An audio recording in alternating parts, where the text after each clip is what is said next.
All right, we are live. Welcome to Caneswear TV. Actually, I heard Andy on Benny and the Boys say Caneswear TV Network or Caneswear Network. He's been lobbying. Brett, we are no longer just TV. We are a network, Caneswear Network. So whatever you want to call us, Caneswear Media, Caneswear TV, Caneswear Network, we are Caneswear, and we are just pumped to be here. We didn't see you this week, but Gio and I are back. We have a special guest we'll announce in one moment, but we're excited to be back. We are so pumped. It is one day away from 14 days, which is 2 weeks. So 15 days away from kickoff against Stanford. And this feels like it has been, even though we played in the last game of the season, okay, in the postseason, when we know we almost won, but it's felt like this has taken forever. But we're here. We're on the precipice of a possibility of starting a national championship run. So I am excited, as you can tell. Lots of great things. We had so many amazing shows this week. I don't know if you guys are catching. I hope you are. Another reason to go ahead and tune in and subscribe to Caneswear TV is John Michaels every day with State of Miami at 1 p.m. That show is phenomenal. We had Benny and the Boys last night. We had Miami Mayhem last night. We have on Monday nights, we have Canes Culture with John and Brad. We sprinkle a little Gio by himself, and in the mornings, you never know when he's going to pop up. So stay tuned all the time. Make sure you have us in notifications, because you just be sitting there. You're talking to the wife, you're talking to the kids, you're talking to the friends, and all of a sudden, Gio, he's in my living room. He's right on my computer. He's right on my phone. So always be tuned in to Caneswear TV. Hit those notifications. Subscribe. We're going to be doing lots of fun things, lots of great shows. Last thing on that, last night, Benny and the Boys were not Rohan Marley. He was the week before, and he's next week with Tolbert Bain, Rupert's uncle. Great show, phenomenal show. I hope you guys saw that. If you didn't, look at some clips. So 2 weeks from tomorrow, of course, Gio and I are back, and we have a special guest. This guy is phenomenal. His work is unprecedented. And I'm not just saying that because he's staring me right in the face. But when I saw Canes Research, the account on X for the first time, I fell in love. Seeing all that research, I felt like, wow, I feel like I'm watching ESPN right here on X. But we are lucky enough to have him, Evan from Canes Research. So we got Gio today. And Evan, welcome, guys. Thank you so much for being part of Caneswear TV. Thank you. Thank you for having me, guys. This is fantastic. Absolutely. So for the people not aware, and look, I'm going to tell you guys right now, I know thousands and thousands of you Cane fans out there. You follow me on X. I am telling you right now, follow Evan at Canes Research on X. This guy's account is going to blow up this season. If you have not seen the work he puts together, the graphics, with all the historical numbers. I mean, if you watched my top 25 poll show the other day, I injected some of Evan's stats that he pulled up historically for Miami. So tremendous work, Evan. I am absolutely excited for what you bring to the table. I think people are really going to notice your work this year. Thanks, guys. I appreciate it. It's been something I've done a little bit professionally. I never got to do football professionally. I did baseball and hockey mostly, but it's, I'm a diehard college football fan, Miami fan my whole life. So it's been really cool to be able to kind of dive into this. Got my training out of the way with basketball and baseball season, but this is why I started this account, is to, do it during football season. So super excited. So I know many of my degenerate Miami Hurricane fans out there who are scrounging for camp notes because the media lockdown and everything with camp. Look, I got a few things to share. Yes, there is a scrimmage tomorrow. Camp will be wrapping up shortly thereafter. Then it becomes Stanford game prep. So you'll start having your depth chart formed out going into the beginning of next week. You'll start having your scout team for this season filled out as well. But the other thing on top of all that, I mean, Brett, we are only 16 days away. Well, by the time people watch this between tonight and tomorrow morning, 15 days away from the season. Well, no, actually, no, today was 15 days. Tomorrow will be 14 days, exactly 2 weeks until the season begins. So for all our listeners out there, I'm sure you want to wonder, what do I mean by the thumbnail title, or what do I mean by stock up players? Stock up players are guys who are trending up, who are peaking at the right time near the end of camp right now. I've spoken plenty about the stars like Darian Mensah. I've spoken plenty about guys like Malachi Tony, Cooper Barkate, Damon Wilson, who I've described as a game wrecker from the feedback I've received on him. But stock up guys I want to bring up. Javian Mallory, continuously impressing people throughout the duration of camp, already past the halfway point of camp right now. He's going to play this year. We'll see how they figure out the rotation, but him and Gerard Pringle are two guys that are peaking at the right time in camp right now. So running back room, very loaded, very competitive room. Jordan Lyles very much going to be in that mix there. Jordan Lyles had a great offseason as well, but those two particular guys peaking at the right time near the end of camp. From the receiver room, two young names I want people to keep an eye on. And one I've talked about plenty enough to this point, Samarian Wingo. The other one being Vance Spafford. Vance Spafford, when I've talked about him before in the past, I've always mentioned, yes, one of the fastest guys on the team. I do think he could even make an impact as a special teams guy early on. He's starting to string together a couple of impressive performances late here in camp. We'll see if maybe he can make a splash into that rotation this year. Miami's deep at receiver, their top four guys is that general consensus of Malachi Tony, Cooper Barkate, Joshua Moore, or Dalen Upshaw. Both of those guys going back and forth. Doesn't matter who starts between them. Both are going to play plenty. Vendrevius Jacobs, who will have a role. But then you have the rest of those freshmen filling out that room. I think those two guys are the ones to watch, Samarian Wingo and Vance Spafford. I think both have a shot at playing this year. Before I used to think Samarian Wingo, Vance Spafford is one to keep an eye on. A legitimate 4.3 speed, a guy who can get downfield as well, and is adjusting to the college game now, because one of the biggest things with him dating back to spring was adjusting to the physicality of the game. His body is getting to that point now that he can. That was his biggest hurdle, and he's starting to overcome that. Few other things I'll mention here. Offensive line. This weekend's a big one to see, do Jackson Cantwell and Ben Congdon continue to separate themselves as possibly the two starters at guard going into the season. I know S.J. Alafai-Tuli definitely in that conversation as well, potentially as one of the starting guards. Max Buchanan still battling there as well, but that is one of the biggest storylines going into the final scrimmage tomorrow on Friday. Who of those interior guys, at least for now, maybe Cantwell and Congdon end up as tackles later on, but who of those interior guys ends up winning those jobs? I think that's the big ticket right now to watch for the offensive line. And then for the tackles as well. One last thing I'll say, Samson Okunlola. I mean, if you saw me on Locked On Canes this morning with my good friend Alex Dono, who was on our channel just last night with the Miami Mayhem show, we talked about it today.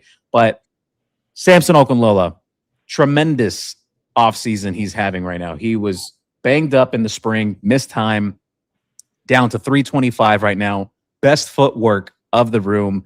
Evan's going to bring up some interesting numbers here tonight about Samson and his performance last year and what he could potentially be this year from Miami as the left tackle. I do expect him to be Miami's left tackle when the Hurricanes head out there to Palo Alto for game 1 against Stanford. So jumping to defense, Armando Blunt, great ending to camp right now that he's having. I've mentioned this several times. Violent, physical at the point of contact, but more than anything, I think people are sleeping on his pass rush ability, not only from the standpoint when he shifts inside, but out on the edge as well. I do think people are sleeping on that aspect of him. We've talked plenty about it, Damon Wilson. Marquise Lightfoot's doing good too, but Armando Blunt is a guy I've consistently been saying throughout the offseason. I think this is his year. He is going to be an impact player for Miami as long as he is healthy. Defensive tackles, Justin Scott and Ahmad Moten are as stout as it comes. Justin Scott is playing his best football of his career at Miami right now. But Jarquez Carter, possibly the steal of the transfer portal class between him and Omar Thornton. Omar Thornton, we mentioned at the beginning of camp, it seems like he's getting a lockdown on that nickel position. But Jarquez Carter, the ability he has with and the leverage that he plays with, being a more stockier defensive tackle, being in that 6'1", 288, 290-pound range, but plays with power, can knock people back off the line of scrimmage, 3-5 yards off the ball. Jarquez Carter is a name to continue watching. And linebackers and DBs, and I want to jump into some stuff here with Evan because I'm super excited to go through some of these numbers. But on linebackers, Chase Smith, best camp he's had since he's been at Miami. And this is talking about even the pre-injury stuff when he flashed early on in his career before the injuries at Miami. Keep an eye on him and what he's going to do. I mentioned it earlier today with Dono. I'm going to say it again here now. Kellen Wiley is a sleeper name that I think people need to keep an eye on because of the skill set he brings to the table as a blitzer, pass rusher off the edge, and his overall athleticism. I think you're going to see even more impact plays from him on special teams this year, but you're also going to see him on defense and from the defensive backfield. I said this last night when we were on with his father, Selwyn Brown, the father of Damari Brown, cornerback, jersey number 2 on this roster. Do not sleep on Damari Brown. I've spoken plenty about OJ Frederick, but Damari Brown, if he is healthy, I do believe he has the most pro potential from size, physicality, and speed as a cornerback on this roster, and which is crazy to think about because I think Xavier Lucas is an NFL guy. OJ Frederick is as well, but Damari Brown, if he could stay healthy, the sky is the limit with him. And the last 2 names I'll bring up, spoke about Omar Thornton already. J.J. Dunnigan peaking at the right time now in camp. I think when you think of how are they going to figure out how to play him, look back to what they did with Bryce Fitzgerald last year, who was rotated in. He played some safety, played some nickel as well late in the season when Keontae Scott went down. I think with J.J. Dunnigan, I think he's tracking ahead of even where Bryce Fitzgerald was at this time last year because J.J. Dunnigan has been here since Miami was playing in the playoffs last season. So he's had more time to work, more time to refine things. Do I think as big of a ball hawk as a Bryce Fitzgerald? No. But I do think an even more physical presence and the instincts that this kid plays with, oh my goodness. People are going to be impressed once you see it play out on the field this fall. And last name to bring up from the DB rooms overall, and I don't think this guy gets enough love. I know some people get on him about some missed opportunities from last year, but Ethan O'Connor has put on over 15 pounds of muscle this offseason. He is going to be a fixture in the cornerback rotation. He is going to play. He is a reliable player, a solid player who I wish some fans would go easy on him. Yes, it was tough. The back shoulder fades, the back shoulder catches from Charlie Becker, from Fernando Mendoza in that national championship. But Ethan Connor has put in the work and in time to improve this season. And you know what? Miami doesn't make it to that national championship game if Ethan Connor does not make a game-saving tackle on Casey Concepcion against Texas A&M. So, Evan, the floor is yours, my man. Where should we head from here? There's so much I want to get into. We got a lot of cards and graphics you've got up here. So much impressive things about this team coming into this year. All right. So what I want to do here, I'm not the guy who's going to be breaking down film or, telling you about recruits, but what I can do is find the numbers, be the facilitator. So I'm going to feed you guys some numbers and I'm going to ask you a couple questions and you tell me what you think about them. So where I want to start, we can start at number 1. I want to talk Malachi Tony. Obviously one of the best players in the country last year and will be again this year. But specifically, I want to hit on something, Gio, you mentioned a couple of weeks ago. So you can see some of the numbers here. 11.1 yards of reception, 8.7 yards of target, average depth of target, 6 yards. So on average, the average pass he was was thrown at him was 6 yards past the line of scrimmage. Only had 19 targets above 20 yards. Now, if you remember, 2 of those were 2 of the biggest catches of the year, the touchdown versus Notre Dame and his touchdown versus FSU. Yes. But 19 targets, 20 yards plus, only the 67th most in the country.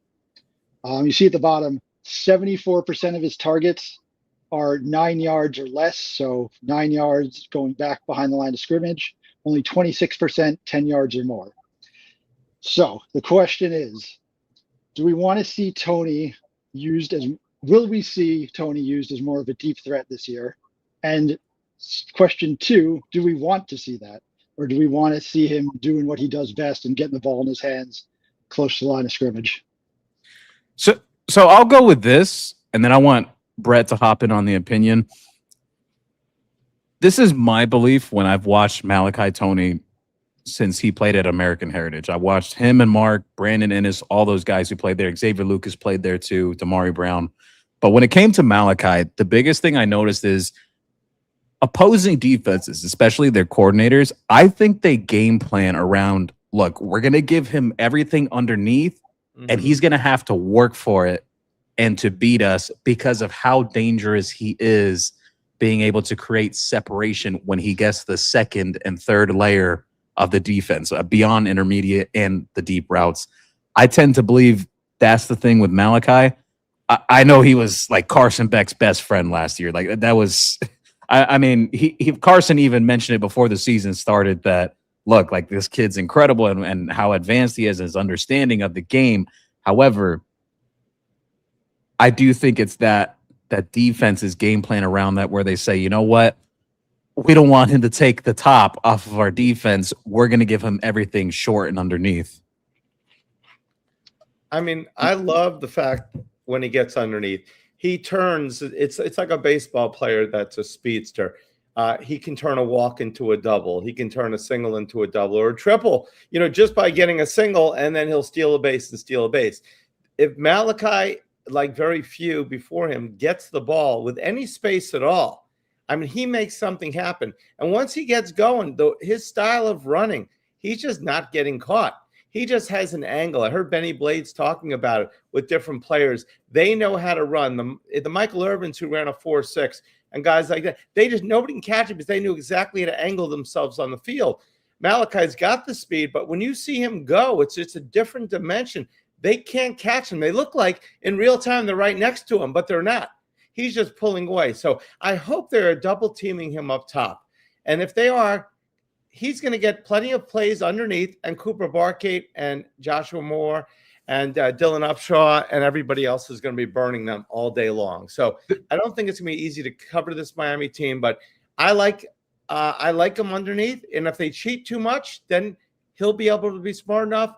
Darren Mentz will be small enough to go ahead and throw deep. So I think right now let's dominate the first 10 yards because Malachi gets a short pass. It's not 8 to 10 yards. He's going much further. I agree. All right. So, yeah, if you want to go to the next one after that, the breakdown. So, yeah, like we just said, 75% you see within those 10 yards, and just throwing a few more things out there. So 81% of the time last year lined up in the slot. I don't think we see that change unless you guys think differently. 81% lined up in the slot. Yeah, he'll play mostly slot. Yeah, only 12% of the time lined up out wide, 64 snaps the whole year. Wow. All right. So now I want to hit on a few things, a little bit about kind of play calling and philosophy. So you go to number 3. All right. So Miami played at one of the slowest paces in the country last year. You can see about 29.8 seconds per play. That was 132nd slowest in the country. Now, because of that, we dominated time of possession, 33.04 per game, the 7th most in the country. So the question is, now we can't really get much slower here, but do you think Shannon Dawson will increase the pace significantly, or do you think they try and stay more of a ball control offense?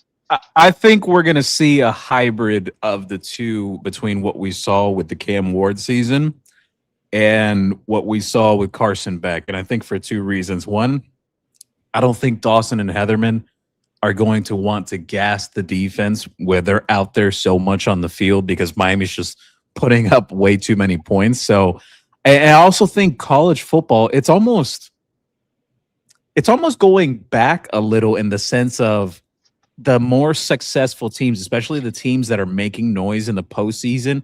It's not all about, hey, we're going to chuck up 38, 45 points tonight, but rather we want to control the flow of the game. We want to control the pacing, and we want to control the time of possession. The less times they touch the ball, the more rested our defense is. Now, I do think Miami has the capability, though, to be multidimensional. And what I mean by that is I think with a quarterback like Darian Mensah, they can unlock the deep passing game this year, which, that goes hand in hand with my thoughts on Malachi coming into this year, that I think he could be even more efficient on less catches. I do think Malachi doesn't catch over 100 balls again. I think maybe a little less. But my other thing to it is a power run game, because I think this offensive line, at least from what I've seen and the feedback I've gotten, they can run the ball. I think they may be better than last year's group as a run blocking unit. So I could see Shannon leaning on that group, maybe even early on in the season, just to kind of work things out as they continue to improve in pass protection. I mean, I think what Gio said, being a hybrid, is exactly it. What I would like to see is, I'm okay with it. We had a faster offense with Cam Ward and obviously our defense. If we would have been slower, if we would have been last year's plays, would our defense been any better? You don't know. They would not have been as good as last year for sure. But I want to see Dawson be able to take advantage of. If teams are ready for us to do a slow offense, that he can speed it up. I mean, I don't think there should be any set way. I think we should be able to dictate the game. If we see a team relaxing on their heels, then we go full throttle and go right for the touchdown. No-huddle offenses, things like that. I think a coach has to think on his feet, and I think we have the players to do it. A lot of times you don't have the players. We do have the players in offense that we can ground it out with a power running game like USC or Oklahoma in the old days, and we can throw the ball all day long. So I think a combination of that, sometimes we go in a slow pace, deliberate pace, and other times we have a quick offense. We take advantage of them. And against better teams, we're going to need to do that. We just don't want to come out one style. We want to be able to change it up. Yes, which I think was great. Bad and great in a way for Miami's season last year, because I think early on throughout that year, they leaned so much into that. We're going to grind them down. We're going to beat them up. And I think Miami learned from that.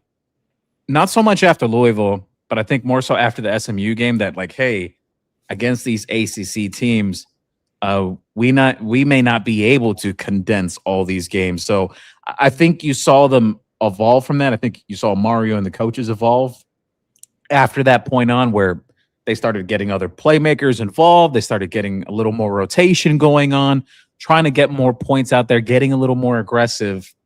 And then in the playoffs, you saw that shift back to, all right, we're going to grind them out. We're going to play tough defense. Miami's defense was phenomenal last year. The most points they ever gave up the entire season was against Indiana, if I recall correctly, in the national championship game. So here's my thing when it comes to the whole pace of play as well. And this is perfect. Someone brought this up in the comments, actually. I was about to say this. Sergio said, Ohio State was the slowest team last season and blew opponents out. They also didn't have an offense. They had an offense, but they were one-dimensional. Their defense was so much better than their offense last year. With the Canes offense, at times the defense was phenomenal, every bit as good as Ohio State, but our offense was much better. So yeah. I think we were a two-dimensional team as opposed to they were more one-dimensional. And I think this year, hopefully, we're going to be three-dimensional with special teams. So Gio, correct. Indiana and Ole Miss highest scored against this last year, 27 each. But another thing you mentioned earlier, and this I posted an article, this is a couple of days ago, from Bill Connolly, who does the SP Plus rankings. He did a study showing that basically, the Chip Kelly style is kind of out. Over the last few years, seconds per play is going way up. And offenses are becoming more efficient too. So not only they're running less plays, but they're scoring more. So they're getting better at doing what they do. But he used the example of Miami. What Miami did to Ohio State is they took their offense out of the game. They did not, Jeremiah Smith was not on the field as much as they were used to. So they Yeah. took the opportunities away. So slowing it down, but making sure you take advantage of all those possessions is kind of the way things are going. Efficiency. Exactly. Yes, efficiency is the word. Yes. We could go to our next graphic, and again, I think you kind of hit it on the head with this. You see 2025 versus 2024. It doesn't feel like a huge swing, but it is pretty significant going. Significant. We went much more to the run last year compared to the Cam Ward season.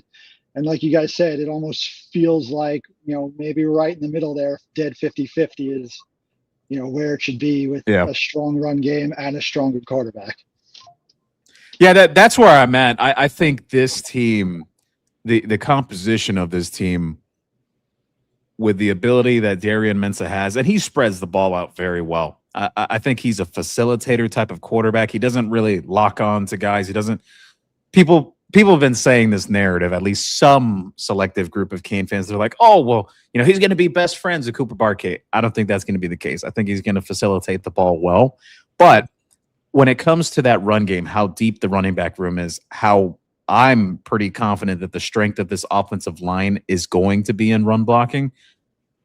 Between the mixture of you bring in Mensah with the ability to be more explosive in the pass game, I think we all know and probably agree at this point that Carson was maybe limited in some aspects last year because of coming off the elbow surgery. I think that was very clear even watching him now in the preseason for the Cardinals. It seems like he's got more zip on the ball again, which he had at Georgia.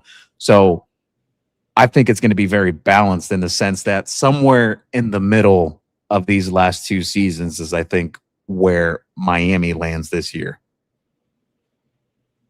I agree. I think it's going to be, but this is I think will be a combination of the Beck and the Ward years, maybe leaning more to Ward in some ways and the Beck style of offense. The best of both worlds. All right, so continuing, you guys keep getting ahead of me, but we can go to the next one now, our blocking grades. I don't know if you could blow this one up a little bit. If not, don't worry. Yeah, I can. Sorry, a lot of small numbers here. So here we got, so these are PFF grades from last year, run grades and pass blocking grades. So the one thing you can notice, there we go.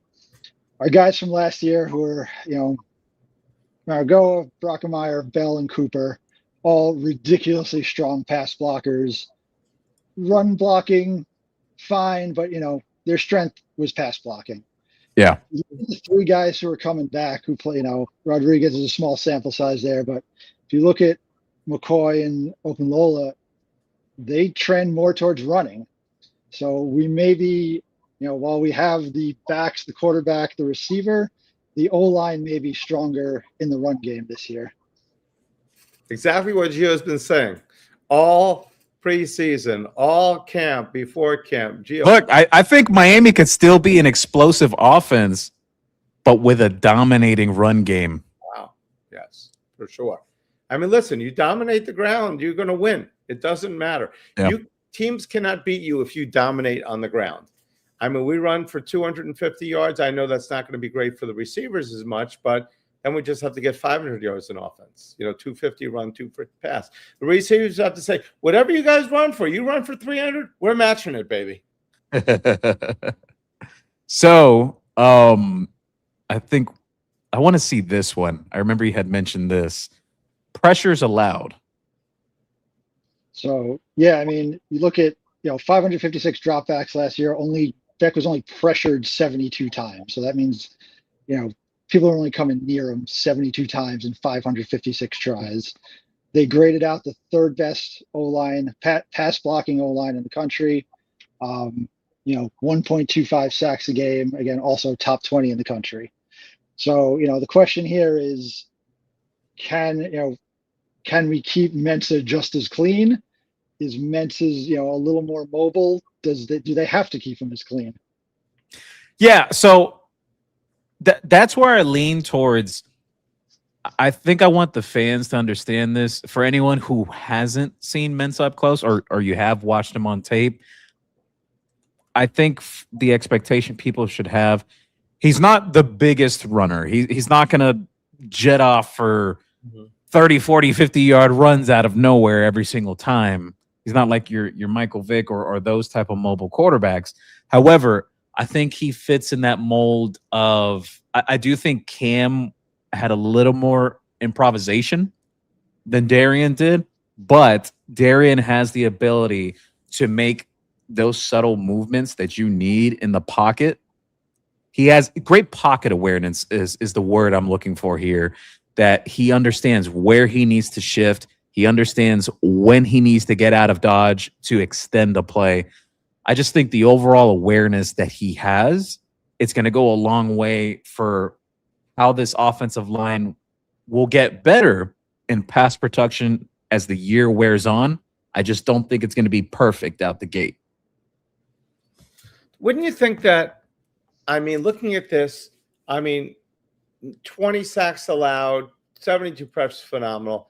I think we will do a little bit with Mensa because I think Beck was a little injured last year and there were some deficiencies. But if our run blocking is going like you say, Gio, and it's looking like from Evan's research, wouldn't that make it, if we're dominating the line of scrimmage, when we do pass, shouldn't we have better protection because the guys are going to be back a little bit? They're not going to be all in the box because they're going to be trying to tackle everybody.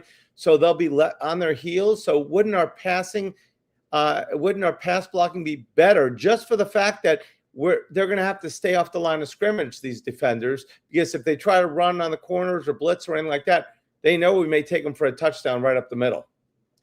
Yes and no. I think it goes a little hand in hand for both. I just think, like, if you're talking purely that Mensa is just in the pocket, that he doesn't extend the play, I don't think it will be as good as the group from last year, at least out the gate. I think it's going to take time. All right. So, but having a dominant run game, we saw these guys were all over 70% pretty much, as good as everybody, basically ranking where Francis was last year. They're going to have to play a little off the ball. Now, granted, if we're in a passing situation, it's a different story. Hopefully, we don't. I mean, hopefully the way we're running the ball, which we believe we will be a dominant rushing team, we're not going to get in too many rushing situations. So we're going to be throwing when they think we're going to be running, and running sometimes when they think we'll be throwing. If we keep him off balance, it'll definitely help Mensa when he's, not just exactly in the pocket, just having an opportunity to get some big plays when he's got a lot more time. Yeah. All right, we can move on to our rushing. All right, so these next two are stats that actually totally shocked me. There were times last year, the first drive after halftime against Notre Dame, I don't remember if it was the first drive, but there was a second half drive against the Gators where we just walked down the field, bullied people. Again, going to the playoffs, some of those Mark Fletcher runs were, just huge holes. He was just running, 60, 70 yards.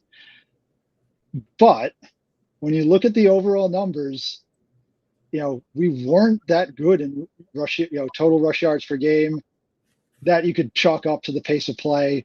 But even yards per carry, we were kind of middle of the pack, which, again, went to the national championship game. So I actually think it's encouraging to see that there's so much room to go up there. When we were that good with a kind of average rushing game overall, but there's that much room to improve. Yeah, when it comes to Miami's run game last year, I agree with you that I think Miami was more efficient in the run game the year Cam was here. And the reason why I think is you didn't have teams, at least opposing defenses, trying to condense the box. I noticed, especially watching last season with the offense, more condensed formations, not spreading things out as much. More power formation, more I formation as well, more pistol too. I think the pistol did really well for Miami in the playoffs specifically. I think that kind of unlocked things for them in terms of the run game.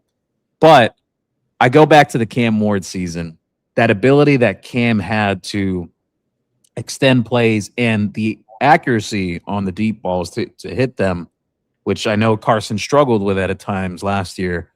I think that allowed safeties to stop creeping up so much towards the line of scrimmage and linebackers to not try to tee off as much as well. So I think with Mensah and his skill set, I think it's going to go hand in hand with this running game that they're going to be more efficient this year.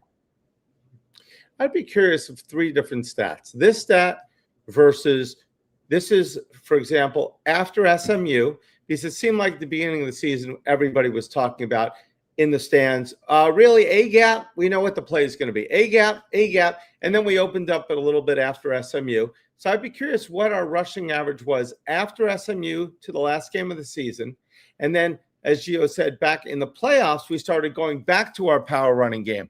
And I think the fact that we opened it up in the games previously, after SMU, before the end of the season, we started beating teams by high margins.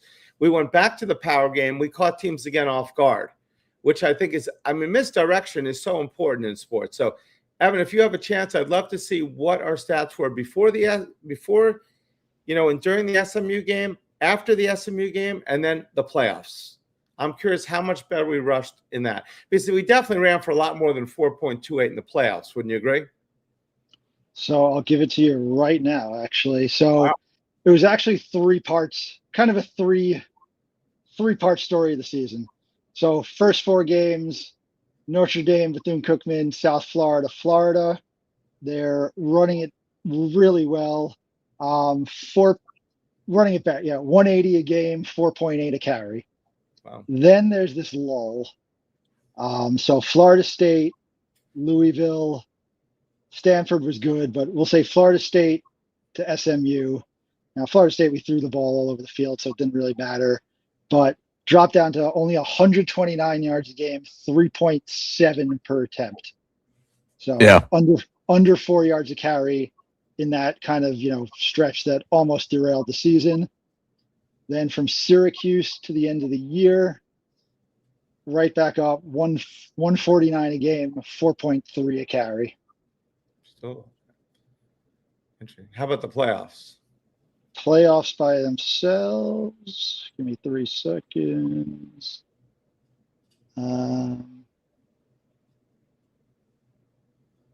Interesting, Gio, that he can pull this up right away. I figured he's going to have to get back to us for next week. 157 per game, 4.6 per carry. But that's dragged down a bit by Indiana was actually pretty only 110 yards versus Indiana, but 5.2 a carry. They only ran it 21 times versus Indiana. Oh, interesting. And I do have the hot take though. I think if they lean a little on Mark on that last drive, we may be singing an entirely different tune. Instead of going deep to the left-hand side. Absolutely. He was dominating. Reminded me of the Highsmith, how he ran that game against Penn State. He was phenomenal that game. What did he carry the ball, 18 times for 110 yards or so? Yeah. So basically Highsmith type numbers from the 86 Fiesta Bowl. Three games last year, Louisville, Virginia Tech, and Bethune-Cookman. I don't think we even count that one, but Louisville and Virginia Tech, the only times we threw more than we passed last season. Yeah. You see, that's my thing with this offense. I think kind of what you saw happen last year after those first 4 games, teams started to key in and they realized, wait a minute, they're just trying to run it up the gut most of the time. We're going to start dropping more defenders in the box. We're going to start getting a stacked box rather than them running up the gut on us the whole time. Look, I think Miami learned their lesson from last year overall. Well, the guys mentioned last night on the Benny and the Boys show that they're paying attention this year, Mario, and I don't know if I misheard it, but to what the spread is, and they understand that style points matter now. It's not just beat a team by 1 point. You need to have style points, and you need to go out and not just win a game which is what Mario always just wanted to do. Mario is a perfect gentleman. We just want mano a mano. Well, you know, we're going to go ahead and win by 1 point. Even You see, with you. I like this comment from Byron. He shared, "We telegraphed the run game and defenses had adjusted." I agree. Exactly.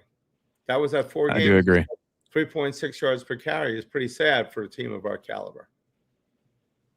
Let's see here. I want to go to the next slide because this, especially the last slide on the run game, is the one I get really excited about.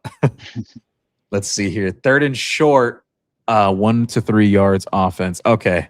Evan, So- what are we looking at here? All right, so this one also kind of shocked me. We were pretty bad running the ball on 3rd and short. 112th in the country converting. 56% of the time is not great running the ball on 3rd and short. But what also surprised me is Carson Beck was pretty much money when they let him throw the ball on 3rd and short. So connecting on those clutch short passes, 71% when we threw the ball on 3rd and short, which was among the best in the country. Wow, that's super. That's highly efficient. 71% on 3rd down, 3rd and short from Carson Beck. Wow. But I am surprised about that running one. But here's my thing on that too. Marty Brown definitely deserves his credit because he was really good in those situations. But I think the other thing too, I did notice last year, there was a lot of times where Miami didn't get it on 3rd down, but there would be times they'd punch it in on 4th down that they would go for it. So, but I do agree with you though. That needs to improve. I think the makeup of this offensive line can improve that, but it definitely needs to improve. So yeah, I'm glad you mentioned that because also I mentioned that Bill Connolly article earlier. While play is slowing down, teams are getting more efficient. Teams are also going on 4th way more. So a lot of these 3rd down plays are just to set up 4th down. So I think that definitely does explain a lot of it. But over the last 10 years, teams were going for it. Overall, in 2015, they were going for it on 4th down 19% of the time. Last year, teams are going for it 27% of the time on 4th down. Okay, yeah. And in plus territory, teams are now going for it 41% of the time. Wow. Oh yeah. Getting up towards almost half the time in plus territory, teams are realizing it is worth it to be going for it. So I think that number is only going up. Let's see here. I wanted to look at the explosive runs card you had here. This is the one I get excited about because I've had the personal take that, and I know some people in the comments have shared it tonight too. Just creativity in the run game, whether it's a stretch run, a toss, just mixing things into the run game. Evan, what are we looking at here? So, yeah, I mean, I think this is just mostly a product of Mark Fletcher is a really good running back, getting through the line, getting those first 10 yards. But, well, some say after some of the breakaway runs in the playoff, but, he's not necessarily your breakaway home run type of back.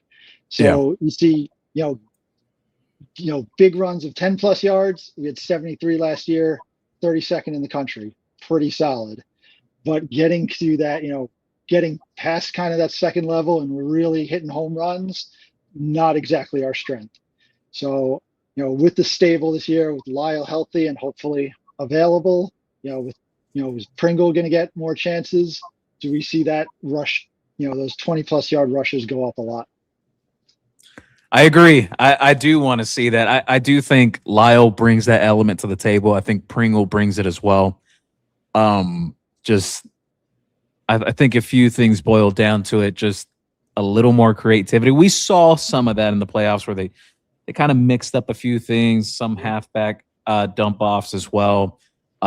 Even late in the season, that wheel route to Pringle, which was a beauty. I don't think many Miami fans were expecting that to come out of the toolbox, but it did.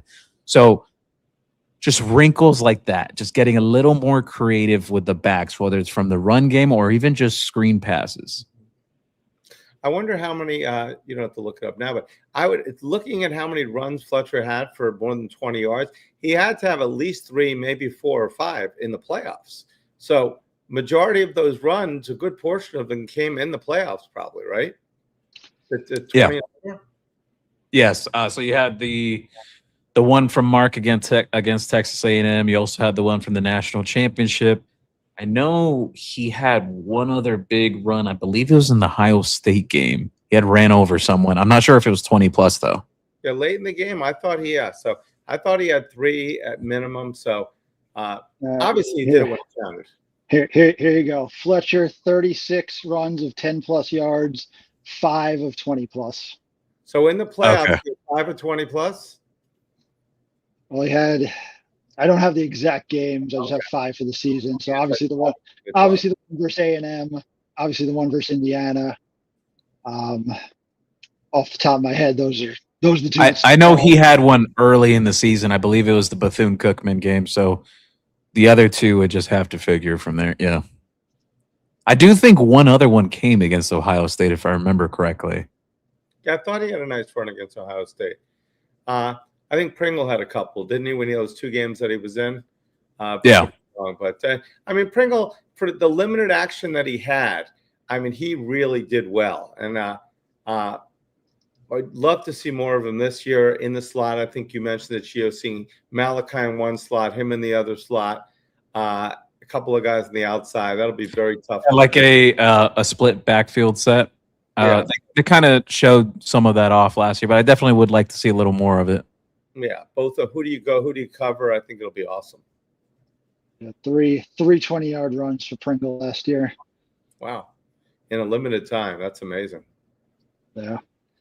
All right. So I don't know, Gio, that's I know that's all we started up. We want to keep going, or I got a couple of quick ones if we want to hit those. Just some more fun ones, less stats. Yeah, we can hit some more stuff here. Let's go. It's stats. So I got a couple fun ones here. So no graphics for these, but couple under overs for you. All right. 1,000-yard receivers plus running backs. So how many 1,000-yard receivers and running backs total do we have? Over under 1.5. So basically, is it going to be just Tony, just Fletcher, Barcade, and Tony, or is there so many weapons that maybe no one's getting to 1,000? I'm getting 3. We're going to get 3 this year. I'll go with 2, so I'll take the over. So I'm gonna play devil's advocate here, and I'm gonna say 0 because I think if this goes as well as we think it's gonna go, I think there's gonna be a lot of games where these guys aren't playing the fourth quarter. I think there's a lot of weapons. I think you got 4 capable running backs. I think they're going to want to protect Tony. I think they're going to want to save Fletcher for the playoffs. Hopefully there's a playoffs, to save him for, but I think they're all going to get up there, 700, 800, 900, but I wouldn't be surprised if, again, just because of time on the field, again, hopefully they have to play less because these games are pretty easy. All right. Hey, I like that. I'll definitely take that if it means yeah. Oh, yeah. We have quite a few at 500 then. All right. Next one. Over under, including postseason, 12.5 wins, including ACC championship, including playoffs. So if you're taking the over, that means we are at worst going 13-0 and losing in the quarterfinals. At best going a lot further than that. So 12.5 wins, including playoffs. I'll go with the over. I'm going with the over. I feel confident about this Miami team. I have said, though, look, it's very difficult to get back to the big dance consecutive years, but I have a hard time seeing Miami not getting the job done in terms of the ACC this year. And an even harder time not seeing Miami win at least one playoff game.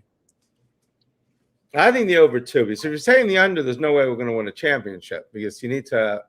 So you got to say over, and I think two losses could happen during the season. 1 loss I think is more likely, but 2 losses could happen. And if we do lose two, we still definitely you got to figure Notre Dame would possibly be one of them. Then you think we lose 1 ACC game, so we're getting in the ACC championship. We win that, we're automatically in. and that's 11 wins. So then we got to win 2 in the playoffs, which I feel we will. Yeah. All right, so that'll bring me to my next one, which is kind of the way college football's going. Listen, we're all national championship or bust this season. I think we know we can win this thing, and that's what we all want. But it's not a 1-game thing anymore. It's not even a 14 playoff anymore. So, and I think what we're gonna start seeing is teams. We can go 13. This team can go 13-0, win our AC, beat Notre Dame, win the ACC championship, finally get that off our backs. But we could play, we could be the 1 seed, and then in the quarterfinals, we might have to play a Georgia or a Texas or an Ohio State. That is true. A really, really good team.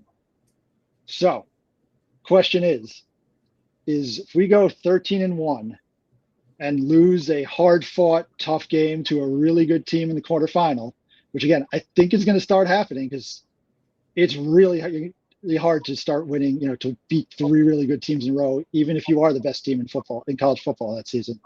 So it's 13-0, and we lose a classic game versus a Georgia or a Texas in the quarterfinal. Is that a good season? I think it is a good season. Look, Miami continuing to string, like going off of Cam Ward's season, then Carson Beck. And I know people are going to be super hungry for the national championship. Yes, I want Miami to win it this year. I do think they have the talent that they will absolutely be in that discussion to win it. But it is very difficult to go back to back to the big game now. And I agree with you. It's like a gauntlet. You play so many big teams. It's incredible what Miami did last year, but I am on the page that it is still a great season. I take the opposite. We went 13-0. Now, granted, the teams that have gone ahead and got the bye are 1-7, and 8 games, 7 have lost. So that is no easy feat to win after a bye. But I think, knowing Miami fans, I really believe this was our mulligan. This was our okay. You didn't win it. The majority of fans will be extremely angry if we had that kind of season. No, it would be great during the season. We'd be pumped up and everything like that. But a great game against Texas or Georgia, whoever, it's like you just won 13 games in a row. Why couldn't you win the big one? So I think more people would be disappointed. Even though what Gio says, it is a great season. We won the ACC for the first time. We won 13-0. How many people do that? And forever, until a few years ago, 13-0 was automatically a national championship. Yeah. Yes, but I think more fans, would be disappointed. I do see the fans, and I do think they are championship or bust this year, which is very difficult. Yeah, no, I agree. And it's, I'm torn because, again, there's going to be years where you dominate all year, and for whatever, you got to play such tough games. And I know you guys probably feel me when you said that month and a half of the playoffs was just like phically and emotionally brutal.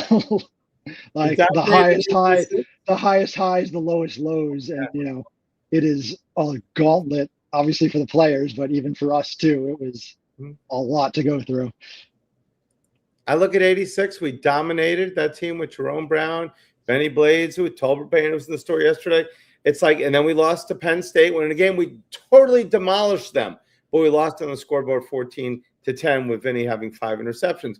Ohio State, we ran the table. Those are probably 2 greatest teams ever. Ran the table, and then we lost the game. We know we were robbed at Ohio State, robbed.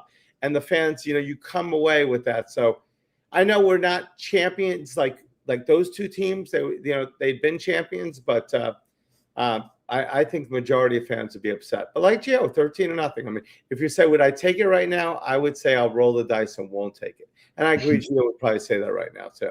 Yeah.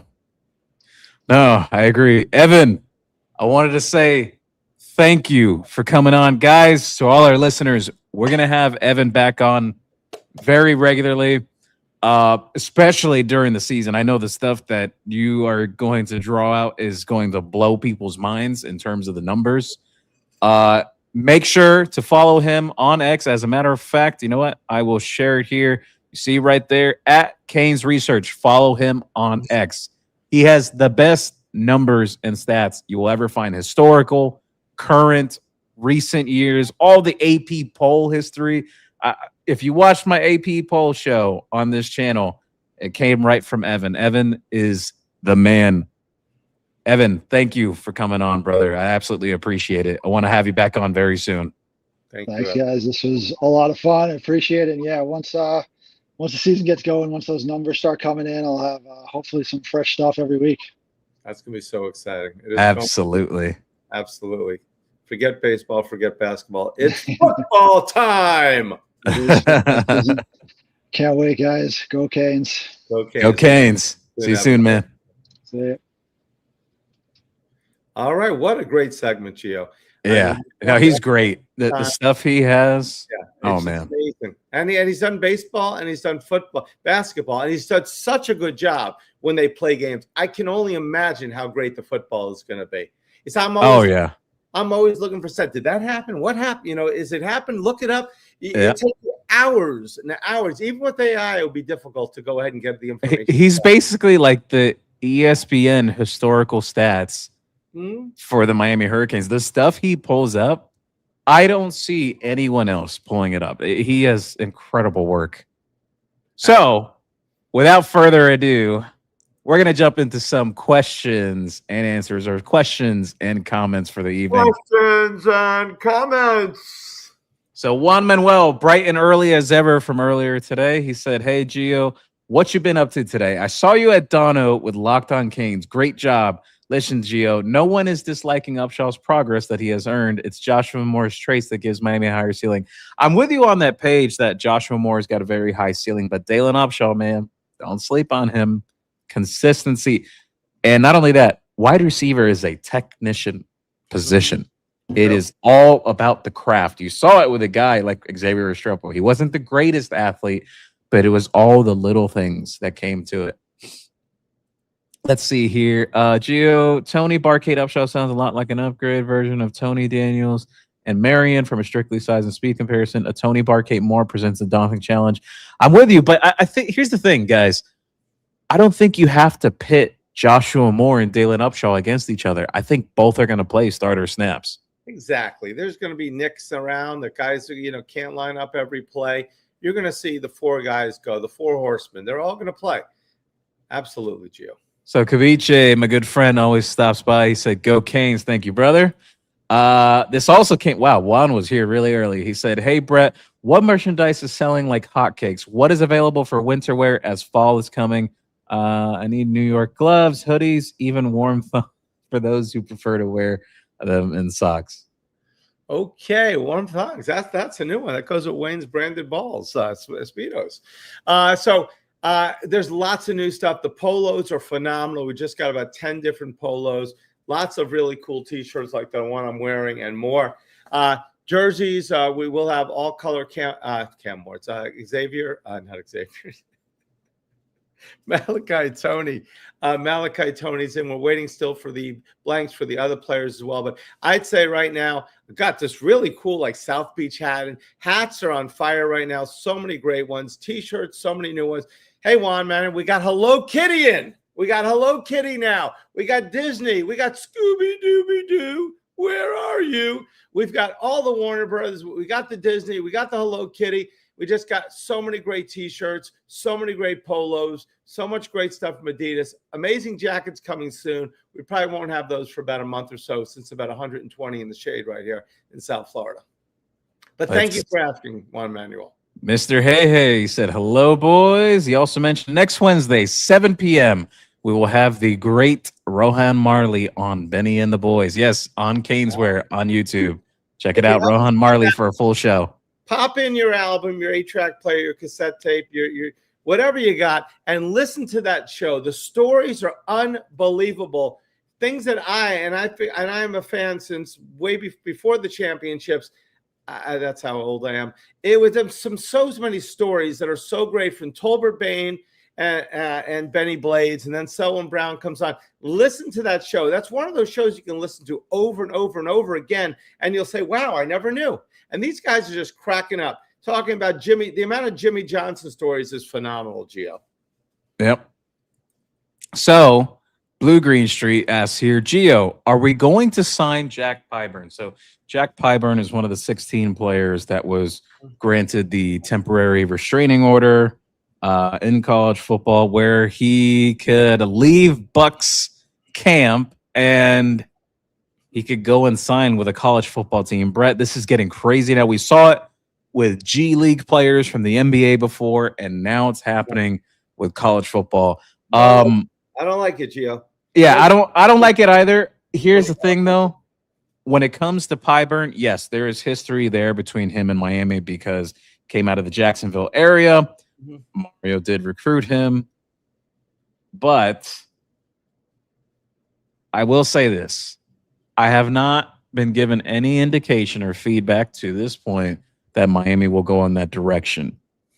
Do I think it's something intriguing for them? Yes, obviously. You lost a guy like Hayden Lowe, who was figuring to possibly be that fourth or fifth guy in your defensive end rotation. Herbert Scroggins, probably the most likely guy to fit in there, but Jack Pyburn's played a lot of college football. He's a good run defender. I wouldn't say he's like the biggest big-time pass rusher. However, Brett, I'll say this. The guy had 2 sacks in a preseason game just not too many days ago against some like third and fourth strings in the NFL. Regardless, though, he had 2 sacks just a few days back, NFL preseason, and now he's going to go and sign with a college football team. This is crazy. This is crazy where the sport's headed. It is. John Michaels mentioned that about him, Pyburn. Said, he thought, what are you telling your guys on the team? Listen, you've been through the heat, the practices, and everything like that, and now we're going to bring somebody else on. At the same time, somebody brought up that Damian Wilson may not be the best run stopper. He's a better rusher, so that could be good. So, I mean, I like the guys we have. I like the depth. I like with Kevin White being able to rush the passer from maybe an edge or linebacker position, but it's hard to turn down talent. And you don't want, it's like if you turn them down, then maybe one of your competitors that you may play in the playoffs is going to get them. Yeah. No, you're absolutely right. That's the scary part. So, let's get to the next question here.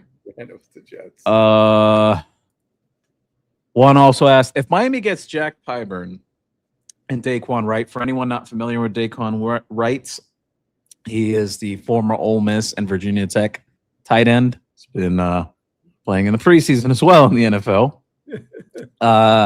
He said, Miami has a case for number 1 with those guys. Why, you ask? Pyburn is a starter quality with ability to set the edge. I don't think Jack Pyburn will start on Miami right now. No, I don't think so. To me, you ask me who do I think starts for Miami? It's Damon Wilson and Armando Blount, and Marquise Lightfoot could definitely start too. You could possibly see some games where even Lightfoot starts ahead of Wilson. Like Lightfoot is having a really good camp. I've been saying this, that he is peaking at the right time in camp right now. I see Lightfoot and Blount on the line. Does Jack Pyburn, does a guy like that play a key role in Miami's defense this year? Yeah, he's played a lot of college football. He's a solid run defender. However, I don't think he walks in here and he's a starter, though. He'll have a big role, but he's not a starter. And again, like you said, Brett, John Michaels brought it up great earlier. What do you say to your guys that they've already been through? I believe we're now 14 practices in for Miami in camp at this point. And you're going to go and tell your guys, oh, yeah, by the way, we're bringing in this guy now. And he's going to play ahead of you, even though he hasn't practiced in pads yet. Because, mind you, the NCAA has this in place, at least for college football. There is an adjustment period where guys cannot be in pads right out the gate. It's I believe it's a 3 practice minimum, and then you can go into pads, if I recall correctly. So it's not like he could practice in pads right away. Even if you do bring him in, he's missed most of your camp. He's basically arriving when you're already beginning game prep for Stanford. Like I said before, I don't have any inclination yet if this is the direction that Miami's going to go, or if they're going to even go in the direction of Daquan Wright. Do I think it's intriguing, a guy like Daquan Wright? Absolutely. I think that is something that makes more sense for Miami because of You lost Luka Gilbert. You have a lot of unknowns in the tight end room that, yes, there's guys that have flashed, like a Gavin Mueller at some points in camp and Izzy Briggs as well. Even Jackson Carver did well in the last scrimmage. Coleman Connaughton also in the mix there. All those guys aside from an Elijah Lofton, who's playing good football right now and has dropped his weight down ahead of this season. I do think a guy like Daquan Wright, yeah, he would make a ton of sense for Miami. But another thing I'll share there, I haven't gotten any inclination that Miami's going to go in that direction yet. So you ask me, Brett, I don't want to say yes. I don't want to say no, but I'm thinking of the logical standpoint here. I don't think this is a route that Miami wants to go in. And I'm going to say one reason why specifically. Miami has a very strong belief in their development system and the guys they've been bringing in from the high school ranks. And you see this year over year. And funny enough, you see Mario Cristobal mentioned it during the ACC kickoff, the media days before camp arrived, where he shared that next year will likely be the first year they don't go into the portal for a quarterback. However, which way that works is if Mensa's back a second year or it's Izzy Abrams or Darion or Luke Nickel, which both of those guys are competing in camp right now for the backup quarterback spot. But I just don't think it fits into what their thought process has been. I spoke with someone from Miami over a month ago about several things. I was on the phone for a long time. I went to the movies with my kids, and he definitely shared some interesting things. And that was my biggest takeaway from all of that is that they'll take guys from the portal, but they're going to be very thorough with their evaluation. They're not just going to take anyone just for the sake of taking anymore or trying to fill out depth because they believe they have quality depth now on this team. And I tend to agree. Gio, these had to be free agents, right? They could not have been drafted. Yeah, undrafted free agents. I know someone asked here in the comments about Wesley Besaint. I haven't heard anything on Wesley yet. But again, that's that story. Like John Michael said, that may be a slightly different story because he was here. Yeah. Come back to the team. But still, these guys have, But here's the thing that happens, Brett.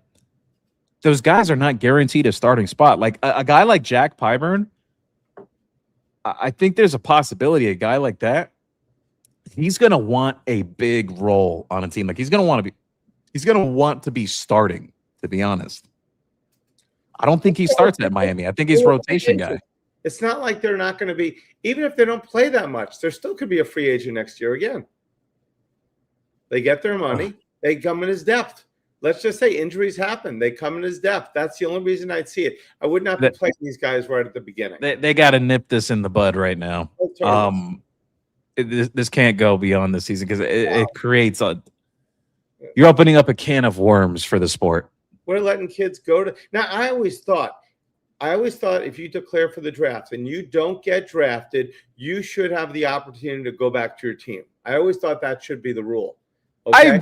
I agree, but it's like it's like so preseason, so close to the season. Yeah, it's too late. That affects a lot of kids around the country.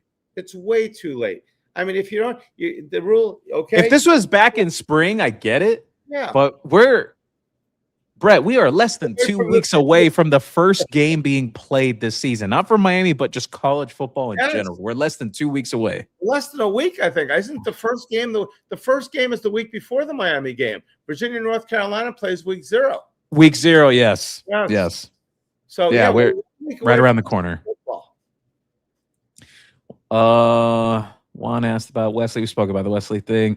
He also was typing out Rahan Marley is an experience when he shares his unique life perspective. It's strange, a fan of his father's music and him. Money Making Mitch said, let's effing go. Love the Caneswear takeover. Thank you, brother. We absolutely appreciate the love and support. Make sure to like and subscribe to the channel. Helps us out in the algorithm. Deepwater. This is about to be a good one. Thank you. We spoke about Daquan Wright, Ralph, Possum Jenkins. What's good? Possum Jenkins? Thank you always for your love and support. Omar Thornton's got to be stock up. Yes, he was one of the stock up guys I mentioned. When Steve was hyping up, Van Spafford was legit when Steve-O was hyping up after his commitment. Oh, so Deepwater. By the way, love that you mentioned Steve-O. Steve-O's content is coming to Caneswear. I am going to be organizing something with him. We're going to be having a ton of the film breakdowns and just breakdowns of the game is going to end up on this channel. That is something that's coming. It's just some organization we're handling and a lot of things going on. And guys, I'll give you guys a hint. Not going to reveal it, what exactly it is yet, but everything you see, like graphic-wise and the splash of the screen when you're watching the show, we're taking it up another, well, not another level. I'll say multiple levels. I was talking with our graphics guy today. I am really, really excited what you guys are going to see going forward. We're doing big things over here. Let's see. Stream versus AI. Let's pick up tight end Bowers. That extra year for everybody. 22. It's going to change the whole season. Watch. Hopefully not. Ralph said Damari's problem is he's only been always hurt every season. Otherwise, yes, I agreed, Ralph. His father even said it last night too. He said, "Look, just got to keep him healthy. Just got to keep him healthy." I agree with his father. You asked me from watching the season last year when Damari Brown was healthy and he was playing. I thought he was Miami's best corner last year, in my opinion. Deepwater, the Jeremiah Smith hype is so high. Can't wait to see him play. Oh, no, I think he's talking about J.J. Dunnigan. Yes. Yeah, J.J. Dunnigan's peaking at the right time near the end of camp. Slug Bruce said, what Dylan Day looks like in camp. He's improved from last year. Ball skills specifically, I know that's something that people have harped on about him. He will play this year more than he did last year. I know he played some rotation last year, but he will be more in the mix this season. Let's see. Howard Stern said O'Connor needed some muscle. Yes, O'Connor was definitely light last year, but Howard, you'll definitely notice it when the season begins, out there during the games, because he's going to rotate getting starter snaps. They keep those cornerbacks fresh, which I don't know many teams who have 4 cornerbacks that can start almost anywhere. But with Ethan O'Connor, it's going to him. Just the physicality of the game. You saw it at times that, yes, that it got to him and whatnot, but I think he was a good player for Miami last year. Everyone gets on him about the back shoulder catches in the Natty game, but I think, Indiana was just kind of attacking something that they saw on film and when O'Connor was out there. And it's not like Miami could have done much about it. OJ got banged up in that game. Xavier Lucas was out for a half with the BS targeting call against Ole Miss the game prior, which that should have absolutely been thrown out the window. That was a garbage call. And then Damari Brown was out basically the majority of the playoffs. So it was tough. But yeah. Juan Manuel said, how has Spafford gained weight? Yes, Spafford has gotten a little bit bigger since the spring. Like I said earlier, that was his biggest thing since arriving here. Is just adjusting to the physicality of the game. Like the talent's been there. He's to be honest, he's one of like the 3 fastest guys on the team. Like just pure straight line, one of the fastest guys on the team. How big is Keanu Davis? Keanu Davis is about 6'5", 285, 290 range. And you said, what makes Jarquez Carter so good? Plays with power. Can push guys off the ball, 3-5 yards off the ball. And most of all, like I said earlier, the leverage he plays with, being a guy that's not one of the bigger D tackles. He's more 6'1", 285, 290, very solidly built, very stocky build. Holds up well against the run. Streamverse, Tony. Yes, Deepwater said, would think the target depth would be ideal around 65, 35. I agree with you.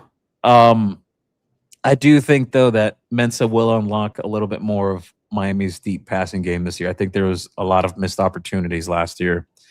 Ralph said, so who's taking Jacoby Thomas's place at the boundary safety spot?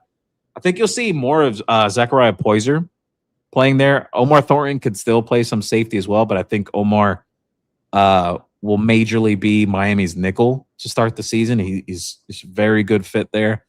But Yeah, I think you'll see Zeke Poyser playing a little closer to the line of scrimmage this year. Nobody Raymond, really about Poyser as much as the others. He's the least amount spoken about. he's a leader on the defense. The guys love him. Leaders and just quiet, heavy hitter. Excited to see him play. He's a solid tackler. Yes. Hmm. Raymond Rodriguez, I'm late, but here. What's good, fellas? Thank you for always stopping by, Raymond. Important question. Will the money bags and fame change Tony? You just never know. The money he's making now is more than any. No, I don't think it'll change him. Not at all. A few of us here with Canesware TV have actually had interactions with Mally this offseason. I spoke with Mally just the other week, actually, at practice. He's focused. Like that guy hasn't stopped putting in the work at all. I don't think that's going to affect anything with him. Tony, if you get this, you're old. Deepwater said the only Tony I know makes frozen pizza. Tony's pizza. Yeah. Juan Manuel said, hope O'Connor practiced defending the pack shoulder pass. I would tell Ethan O'Connor, if you're beyond 20 yards, just don't interfere. Worst thing you can get is 15 yards. Don't give up 25, 30 yarders. True. That is very true. Jose Gonzalez said he loved him some Tony Braxton. Tony Orlando, Tony the Tiger. Ralph said here, Gio, besides Lofton, who will be the Y tight end that will be lining up most of the time? So I think there's I would say there's a trio of guys in that specific role you're talking about as the Y. How would I best put this? Like your inline guys, I would say Mueller's in that discussion. Jackson Carver definitely made a little bit of a case for that in the last scrimmage, and Coleman Conaghy is within that discussion as well. In terms of your more lighter guys or guys you ideally want to flex out or potentially lining up in the backfield, like your Elijah Lofton and your Izzy Briggs in that conversation. But I think overall of most of those guys, yes, Lofton playing the most. If I had to make an opinionated guess ahead of scrimmage number 2, because I think scrimmage number 2 will dictate even more things going into game prep. I'd say I'm between, not even between, I'll probably say Gavin Mueller right now, being right after Lofton. But that can change because if you asked me early on in camp, I thought Izzy Briggs. So we'll see. Mm-hmm. Let's see. Possum Jenkins said, like Steve Kim said, established points. Absolutely. Mm-hmm. Just put up points. Get up big in these games. Get reps for the younger guys. Just dominate the competition. Jose Gonzalez said, I agree on the pace, Gio. Opponents matter. We have to find the cracks week to week and take full advantage. I'm with you 100%, Jose. I think if people are full on expecting no huddle, balls to the wall, every go on every single down, I don't think that's going to happen with Miami's offense, because when we had Evan on here, and I even mentioned it as Evan was talking about it too, that it seems like the best teams in college football, they are slowing the pace to have more plays, but efficient as well. So Raymond Rodriguez will be about 20 seconds. Deepwater said Ohio State didn't blow out anyone with a pulse. That is true in a sense. Mm-hmm. Raymond Rodriguez, fast first half to get leads, slow it down clock in second half. I agree. Fred Langston said Indiana, Ole Miss both scored 27. That is correct. We spoke about that earlier. That is the lowest amount Miami's defense allowed last year in both of those games. Howard Stearns, and mind you, when I mentioned earlier, we talked about this, Brett, how Miami can be multi-dimensional on offense, how they can power run on you, they can sling the ball around. I think that goes a long way, because that Ole Miss game, specifically in the playoff last year, there was times where Miami had to switch it up from like, we're going to run it down your throats and we're going to beat you with physical ball. They had to throw the ball at times, and they were able to. So I think that's a huge thing. Exactly. Deepwater said, sounds like me and the Film Guy chat the other night. The Film Guy does a great job. I've seen his stuff on X. Howard Stern, Deep 100. Mullet TV, thank you for stopping by. Better Duck, as always. He said, we need to run for 545 yards. That record is a stain on the program. I agree. We got to get a 600-yarder. Let's go for 600 and beyond. Deepwater said, big facts stuck. Jose Gonzalez. Beck got rid of the ball fast, and Cam was looking to make bigger plays. That is true. Cam did extend plays more, for the better or the worse at times. Juan Manuel, hey, Thunder and Lightning, Pringle and Mallory. Yep, both of those guys will play.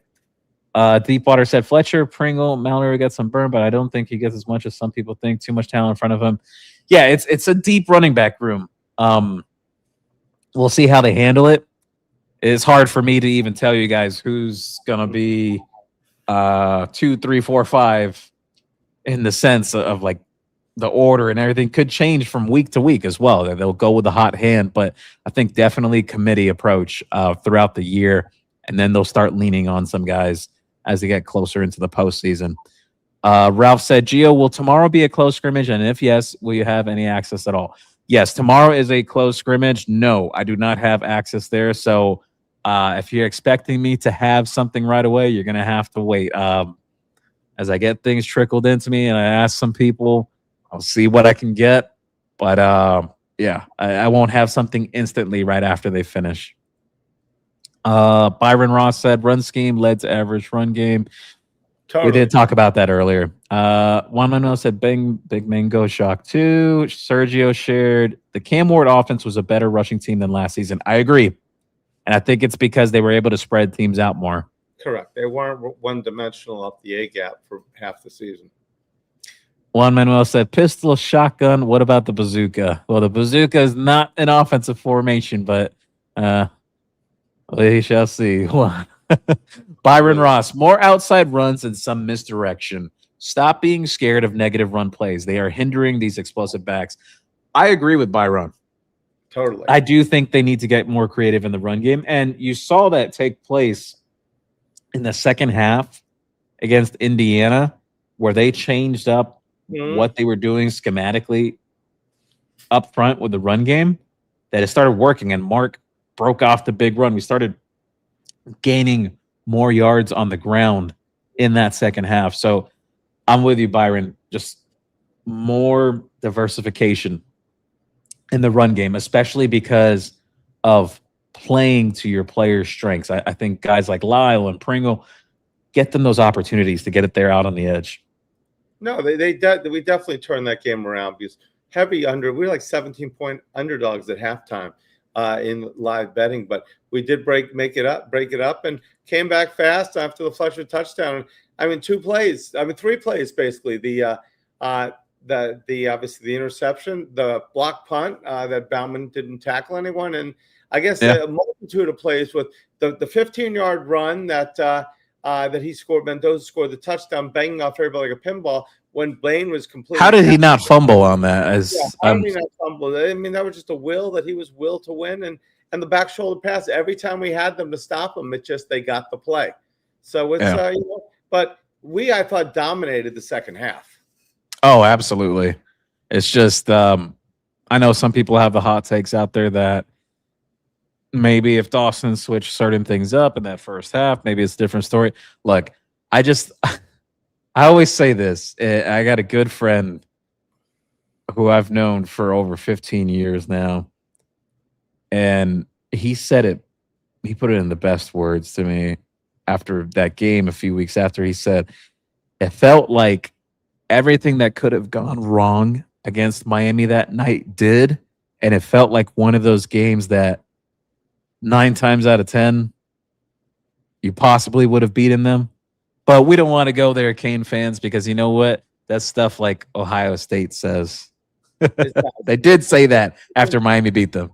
I went into that game telling everybody we would destroy Indiana. I really believe if we played enough games, we could, but it didn't happen on that day. And listen, our guys hopefully. Yeah, a team that's coached like Indiana is, no matter how talented you are, because I always said this in the playoffs last year, and I know you can attest to this, Brett. I always said that Ohio State was the most talented team that Miami played last season. Now, a team like Indiana, you don't have to be the most talented team to win it all. A team like Indiana, how well coached they are and their preparation, it's everything down to the fine details, especially having a coach like Signetti, who's very that guy is on track, one track mind and with everything. It's just down to the details. So playing a team like that, you can't bring your B plus game, your B game. No, you got to bring your A or A plus game when you play a team like Indiana because of how they are coached and how efficiently they play. And unfortunately, Miami didn't come with their A game that night. It was probably their B game. Absolutely. To start the game, we were playing not to lose, without a doubt. We were afraid to play because we knew about Indiana has taken the ball over and scored on everybody, and the statistics. And we were also a big underdog. If we come out and play our game, it would have been different, but we didn't. We liked to play at that time like not to lose instead of winning. And hopefully we don't see that this year at all. We play every game to win.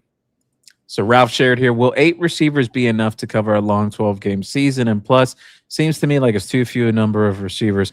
So the guys that I expect to play, well, the 5 I'm very confident about. Malley, Barkate, Moore and Upshaw right there, and Drevius Jacobs. Those 5 are definitely going to play. Then you got Samorian Wingo, who's been making a case for a while. Vance Spafford, so you're at 7 there. Then you got Mylan Paris and Tyron Evans. I think Tyron Evans is going to need more time to bake. So you got 9 receivers. I think you got about 5 to 6 guys that could truly help you in games right now. I think they're fine.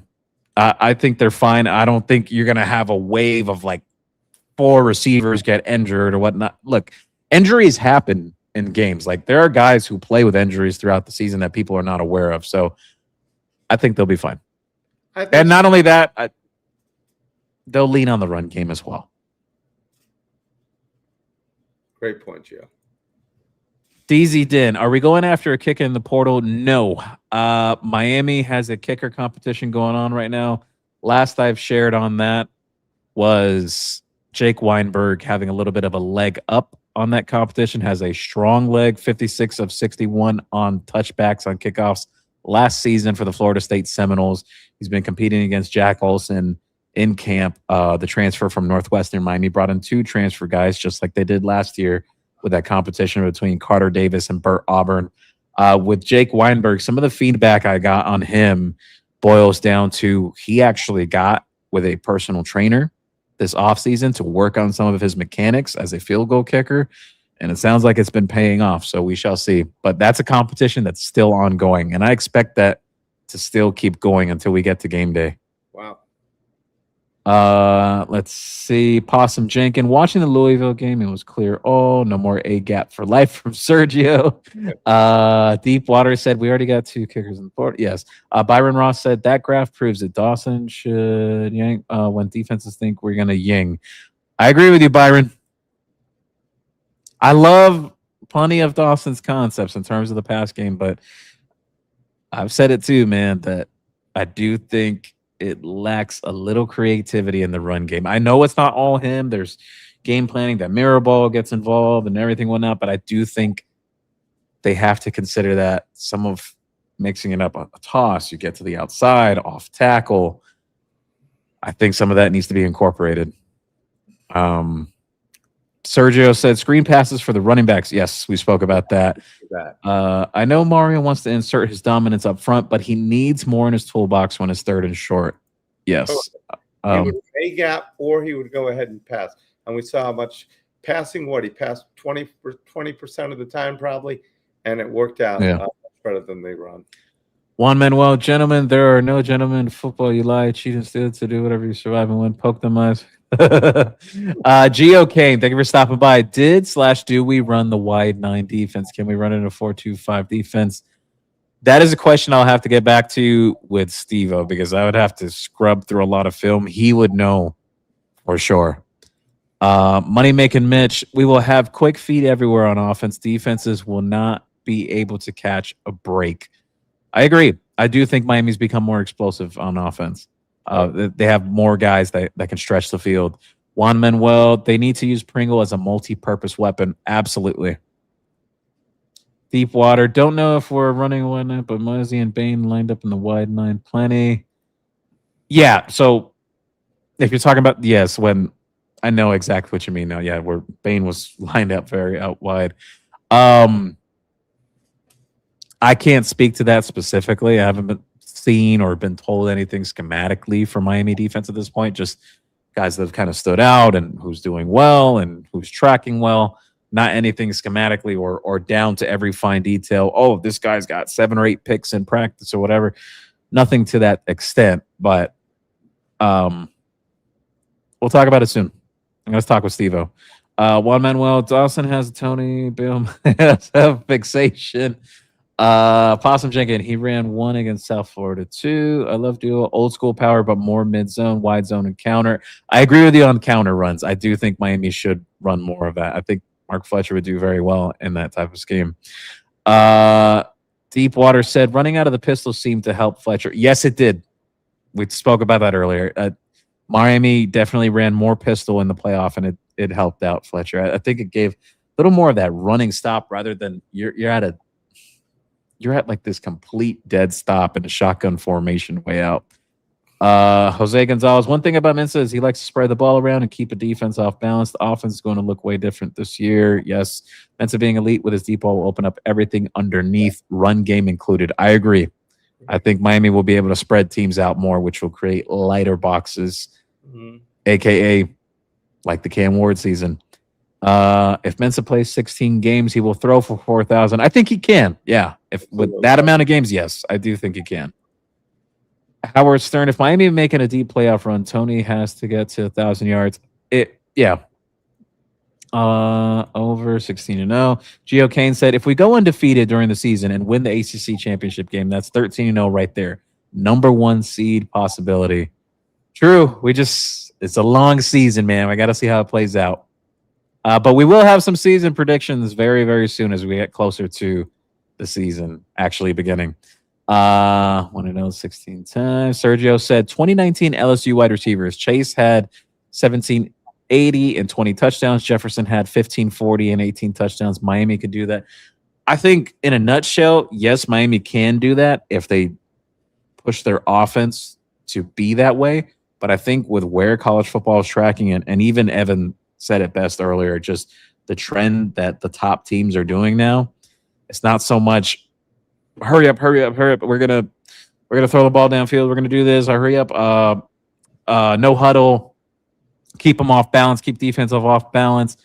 Teams are trying to control the game more now, especially in big matchups. So I think in theory, they can do that, but I don't know if it's going to be the best thing for them.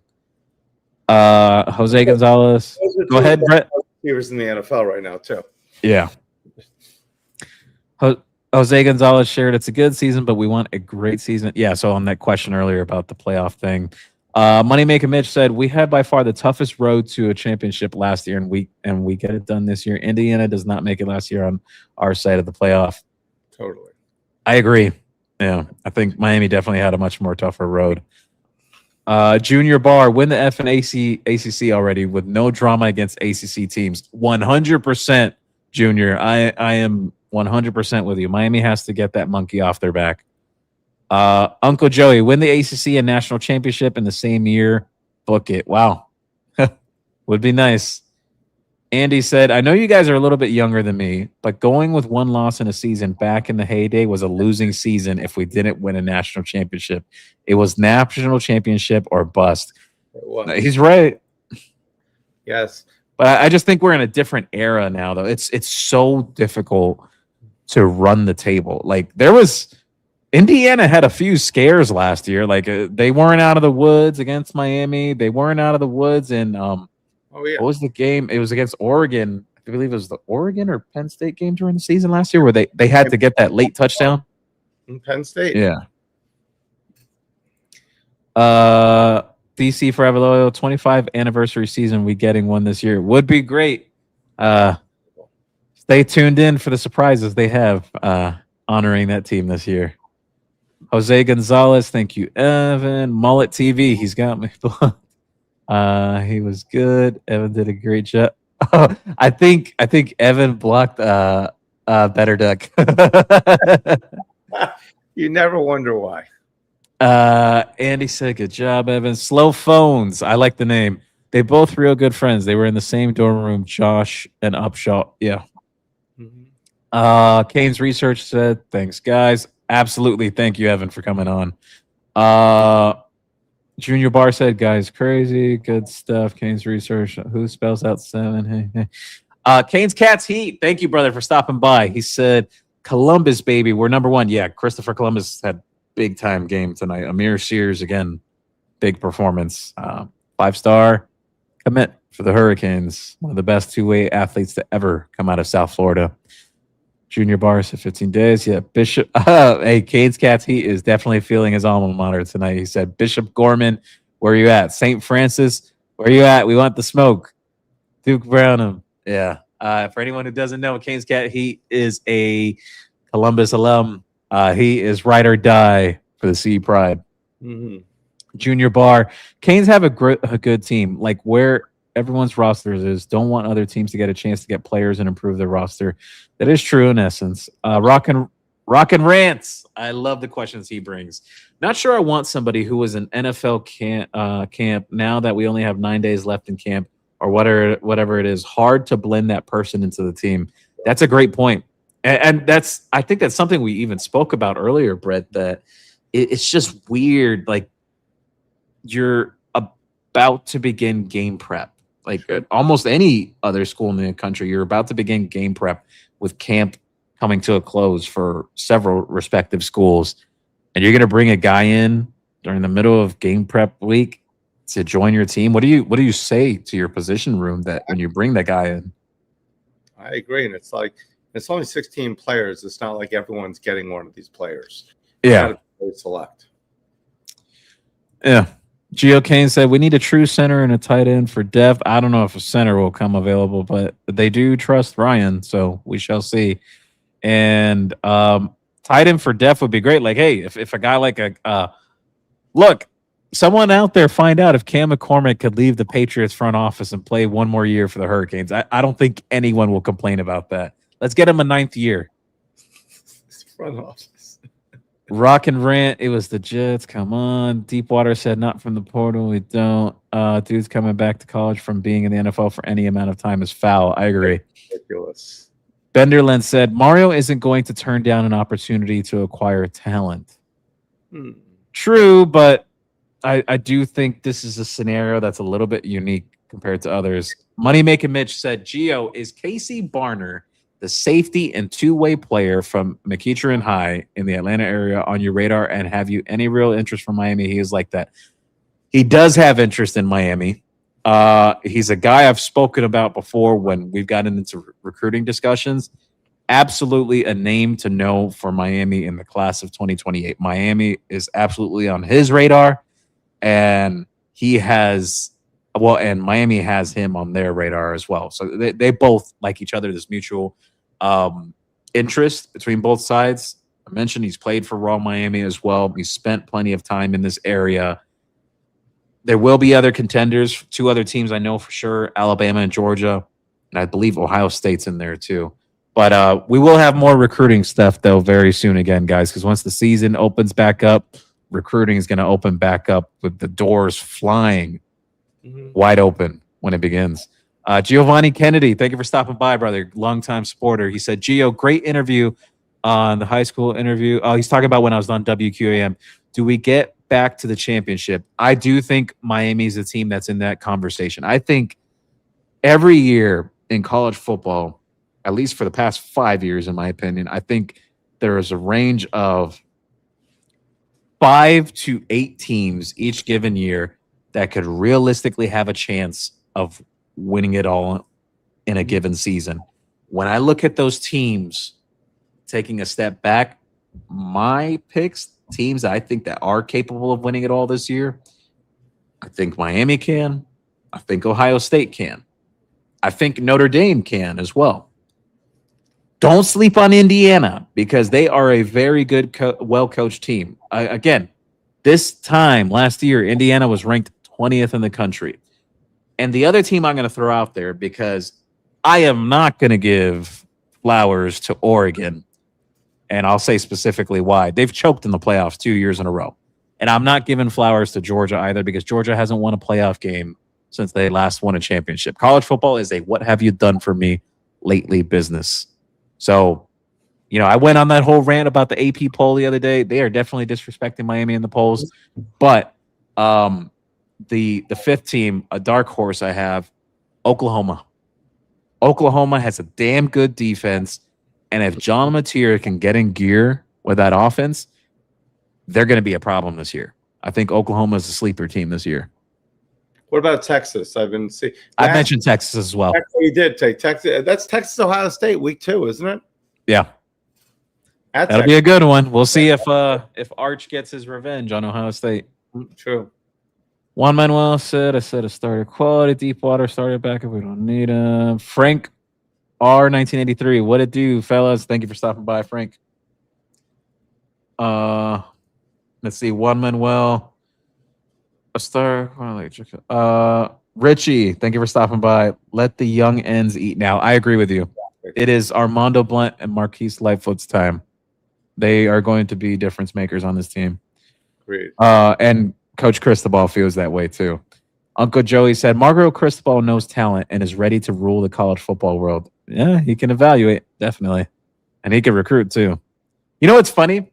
I'll say this, actually, a sidebar here, Brett. I've seen this not from Miami fans, but from rival fans. They say, like the Gator and Seminole fans, because I see their comments pop up on the timeline every now and then. And they're like, oh, Miami wouldn't be able to recruit like this if it wasn't for NIL and blah, blah, blah, blah. Mario Cristobal has been recruiting like this pre-NIL. Mm-hmm. Like, this is not just a now thing. This has been going on. So, considering the SEC has had NIL for like 20 years. Yeah. Frank said, top 3 Canes channel right here. Love your stuff, Gio. Thank you, Frank. We absolutely appreciate your support. DC Forever Loyal. I'm good with the talent we have now. Don't want an undrafted free agent taking reps from our young players. That is a good point. You don't want to stunt the growth of younger players. So it's like, I'll give a great example. Even last year, this was post-spring when they used to have the spring transfer portal window. Trevor Penna, who was at Syracuse before and then went to Penn State, which it didn't work out for him, that was being considered. But at the time, Miami already kind of knew what they had in Malachi Toney. They didn't want to stunt the growth of a Malachi Toney because they knew he was ready. So I look at that in the sense of like Armando Blunt and Marquise Lightfoot. Do you want to stunt those guys? I don't think they do. Deepwater shared big facts. DC, Possum Jenkins, would y'all take David Blay back? Yeah, I think David Blay was a solid player for Miami last year. I definitely think they could have use for another defensive tackle in that rotation. Look, if he can, then yeah. We need I know people have brought up Wesley Basaint, but I think the thing with Wesley Basaint, it's like, would he start over Chase Smith? Because Chase Smith has had a really good offseason. I do think Chase Smith is going to surprise some people when the season starts. Not saying that Chase Smith is a first rounder, but I do think he's going to surprise people with their expectations of him. Deepwater said we good at DT. Juan Manuel starter quality. I said like Jakar's Carter. Note Gabby stated Jack visited Monday. I may have a return visit to put pen to paper. Deepwater said let the guys on the team eat. Period.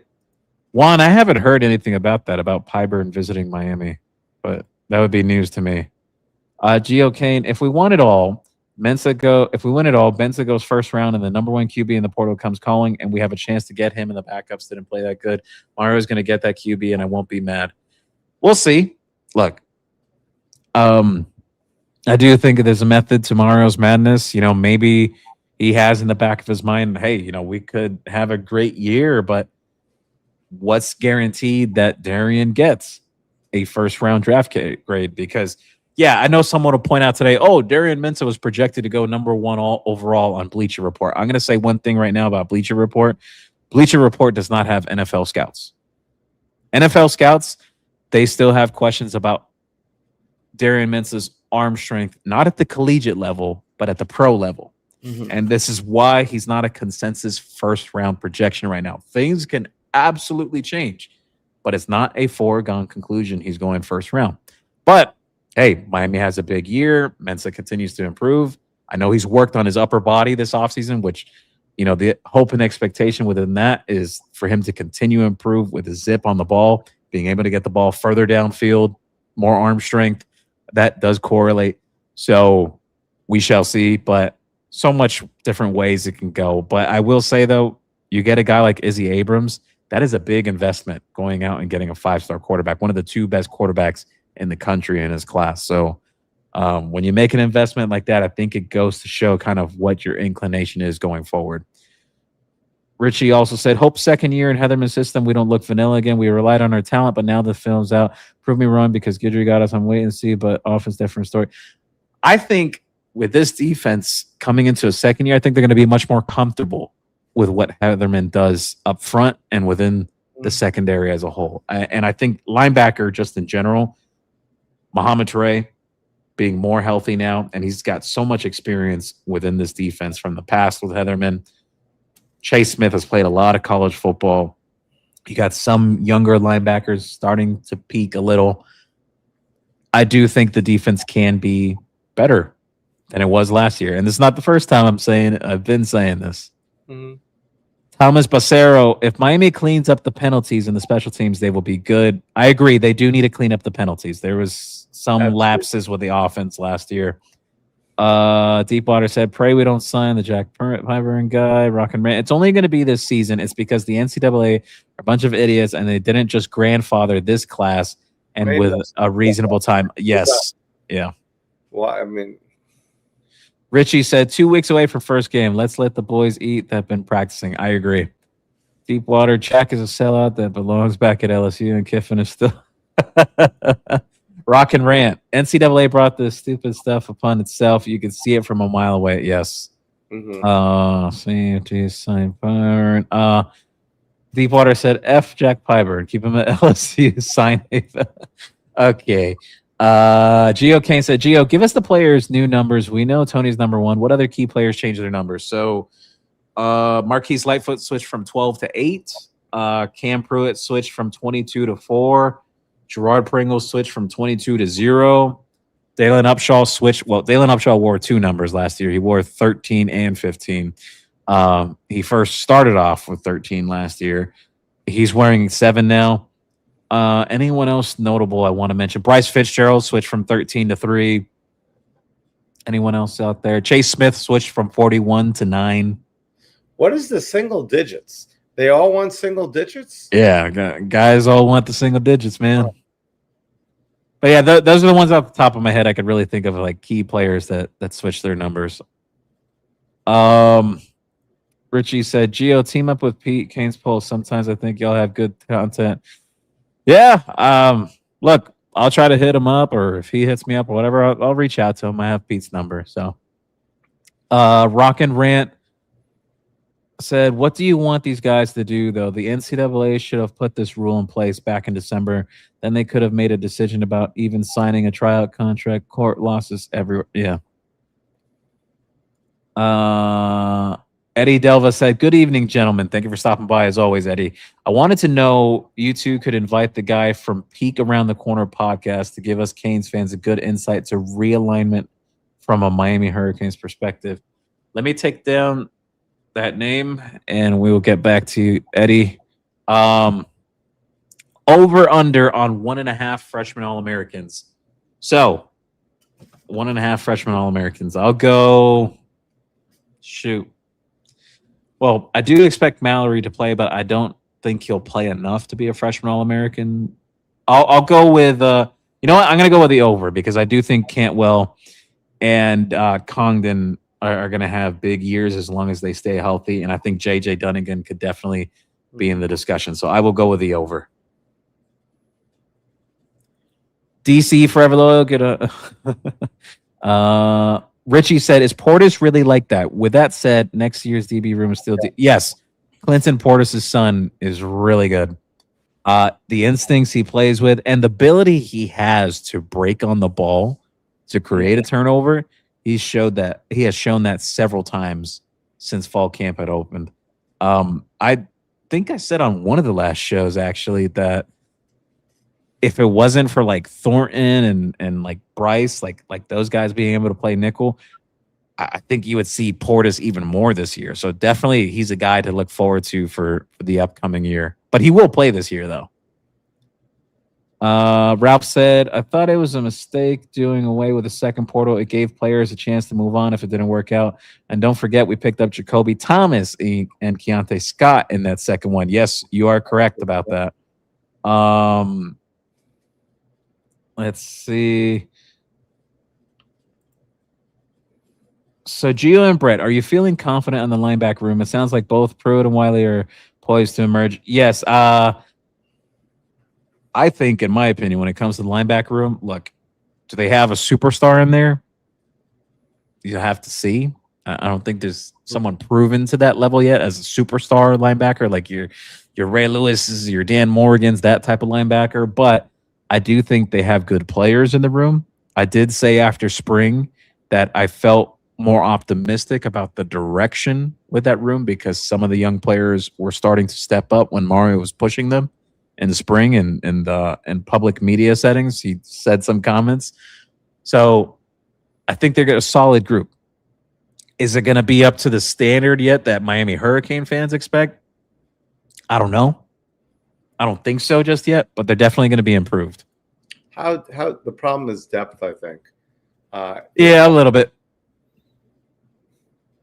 Mullet, Better Duck said, did you say Ed geocated? That's funny. Richie said Miami hasn't lost a game more than a year in 3 years. One Manuel said, what's the benefit of slowing down the pace? The more talented team is at a disadvantage that way. Less big plays to be made. So that's a good point. When you're in a rock fight, like playing in Ohio State or Texas A&M, it's basically about flow of game. So, for example, the type of game Miami got into with Texas A&M, that wasn't a game where you wanted to be tossing the ball around the yard. Because as you saw, Texas A&M, they turned the ball over quite a few times. That was really backbreaking for them. You know why? Because they couldn't establish the run. So I think it's a lot is predicated on the flow of the game. You have to have a feel for the type of matchup you're getting into. Are you getting into a rock fight, or are you getting into a paper airplane flight where you got to toss the ball around the yard? Junior Bar, injuries every year at running back in very long season. All running backs will play. Yeah. Devon Mayfield, what you talking about? Cam extended plays for better or worse. He only had 7 interceptions without Cam. Louisville beat us that year. Don't take it in the wrong way. There was times that Cam made mistakes. It wasn't like a slight towards Cam. It was for better or worse when he extended plays. There were some moments where a few moments where you're like, what the hell? Like the cow one and a few others. But Cam was phenomenal, though. Everyone knows that I have always said that Cam was like watching magic when you watched him play at Miami.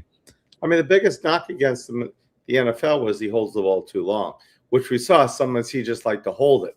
And, so that was the biggest knock against him. So, but yeah, I would take Cam year after year after year after year. Gio would as well. Oh, yeah. Possum Jenkins, I agree the offense got predictable. Let's not forget, so did the defense, especially against Louisville. They knew exactly where the defense would line up and how to play and how to attack us. Yeah, I think a lot of that Louisville game was, I don't think Miami had the personnel yet at linebacker to stop what Louisville was doing. All the underneath routes, and they were getting killed by that. Just the mesh. Stocks and bonds. How about Jack Pyburn, the edge rusher? I spoke about Jack Pyburn. Junior Bar, former tight end, gave them the playbook. You talking about Brock Shot? Yeah, I mean, some people have said that if Brock Shot gave Indiana the playbook or not. I will say this: there was a sort of virtual version of an older, like earlier in the season format of some of Miami's some of their plays. Rumor was that Indiana got a hold of that, but no one really knows the truth at this point. I will say this though: I spoke with someone from Miami within their staff right before that game. Had texted it to them. A few people had texted it to them, and they said, "Look, Whether they have our playbook or not, at the end of the day, we got to play ball. We got to play ball. Yeah, we got to execute. Let's see. Junior Barr said Beck was not a confident QB in the IU game. Made a freshman decision at the end of the game. I think he was concussed at the end of the game. Honestly. Wow. Yeah. Devon Mayfield. We got out coached by the Hoosiers. 1 minute. Mylan Paris was supposedly getting better. A little under if by November can he contribute with 6'6", 205 range and then red zone. Here's the thing. One, I don't think everyone could play though. It's one football. I think he will play at some points this year, but like a main contributor, I don't think this is that year. Dawson makes my head scratch. He does some things brilliantly, but puzzles me at other times with some of the calls he makes that work and doesn't come back to what worked. Ben Marcus, thank you for stopping by. Which ACC team could be the sleeper if you had to pick one on our schedule? I think Clemson. Me too. And I'm gonna give my reason why. Clemson still recruits well in the trenches. I know Miami stole one from them last year. They still recruit well enough in the trenches. They still have a few skill position guys. Yes, they have a lot of questions with the quarterback, Christopher Vizina. I watched Vizina when he was coming out of high school. Actually caught 2 of his 7-on-7 games when he was coming out of high school. I don't think they're going to entirely fall off the cliff. I think Clemson will still be competitive in some ways. So I think that's one where can Miami beat them? Absolutely. Miami's got more talent than them, but they cannot go into that game sleepwalking. The environment that is there in Death Valley, I know there's 2 Death Valleys, Clemson and LSU, but the environment there with Death Valley and South Carolina, they have to be prepared for that. I think they will. Miami went into Texas A&M, 100,000 people rooting against them and telling them all kinds of words that you could think of, and they were ready for that. So I think Miami will be ready for that challenge. They'll be up to the task. Mario's shown that in the past with previous teams that he gets them ready for those big road games. So, but I do think it's one that people are sleeping on, that some people are thinking, oh, we got to roll up their ass or whatever. It's no guarantee.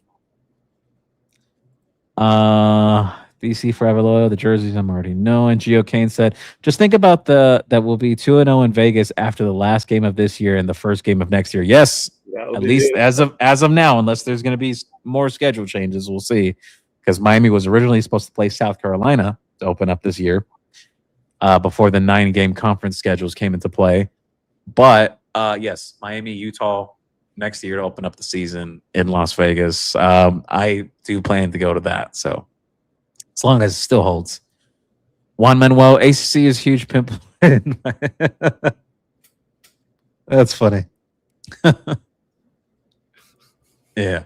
Money making Mitch. Inez Cooper has been killing Jets camp. I didn't understand how he didn't have much more hype coming out of Miami. I agree. He was a solid player at Miami. Inez Cooper was starting at Miami since he was a freshman all the way until his last year. This guy played 4 years at Miami, several starts. He had over like 40 something starts at Miami. He played a ton of games. I think he is going to be an unheralded star. His second contract is going to be huge. Well, I think people sleep on him as an athlete too. There was videos that surfaced of him like catching jump balls over other players in practice. He was very athletic for an offensive lineman. Rock and Rant. Mario has always been elite recruiter. We knew it was just a matter of time, but did the floodgates come more because of the college football playoff run or someone like Malachi or 4 years into the program? I think 2 things there. College football playoff run, because you saw it happen for Notre Dame too when they had their run. They burst into tier 1 of recruiting, that I like to call it. And then absolutely the Malachi effect definitely helps too. Junior Barr, don't like that our opponents can improve their rosters with the guys who got dumped by the NFL. Yeah, true, but it is what it is. Indiana's going to be way better than people think. They did what they did last year without having remotely the type of portal class and recruiting they brought in this year. Rock and Rant, the AP poll is a little bit confusing, though, because there are clearly 2 tiers. From a vote perspective, Miami is closer to number 2 than the number 8 is to number 7. Miami. That is true, Rock and Rant. However, Miami only getting 1 first-place vote is a little crazy. Juan Manuel, Indiana got 3 more older players, 2 D linemen. G. Margie, thank you for stopping by. Rock and rant. Wait, we're criticizing Heatherman for being vanilla. Enjoy him while we got him. You're gonna miss him when Exactly. he's gone. I agree. Understand that comment either. I mean, we were just solid, rock solid on defense. Biggest turnaround of any defense I can remember. Yeah. So 365 Canes football. Steve-O, thank you for stopping by. He said, "What's up, Canes family?" Let's see. Juan Manuel said, "Yeah, I don't subscribe to Inside the U, so I wouldn't know that. I see things that get posted in a couple of group chats I'm in. Sometimes people will pop things in there, just naturally things that'll get reported, but I haven't seen anything like that." Juan Manuel, David, that is true. David Lake's a really nice guy. He's been involved with Miami media for a long time. Ben Marcus, I can feed Juan Manuel. I can screenshot both articles and post. Yeah, you could. Juan, I think you follow me on X. You could DM it to me. I never saw that. Canes Cats Heat said, "Who is AJ Randall's coach, and how can we get him to move to South Florida? I'm watching his game now, and his team is so bad, and his coach is horrible. At least they have him playing linebacker, but he looks completely lost on the field. AJ Randall needs serious work. He's definitely not a day one guy. He's going to need a year or two." Yeah, Randall's a little bit raw in that essence. He does play some offense, play some other positions as well. With him, it's just all the tools that he has. Slow phones. Who do you think would have the most receiving yards, and will anyone touch 1,000? I think it'll be Mally with the most receiving yards as long as he stays healthy. And I do think he'll break 1,000. But we'll see if it's within the season because I do expect them to distribute the ball well. Ben Marcus, agree with the Beck concussion. Thank you.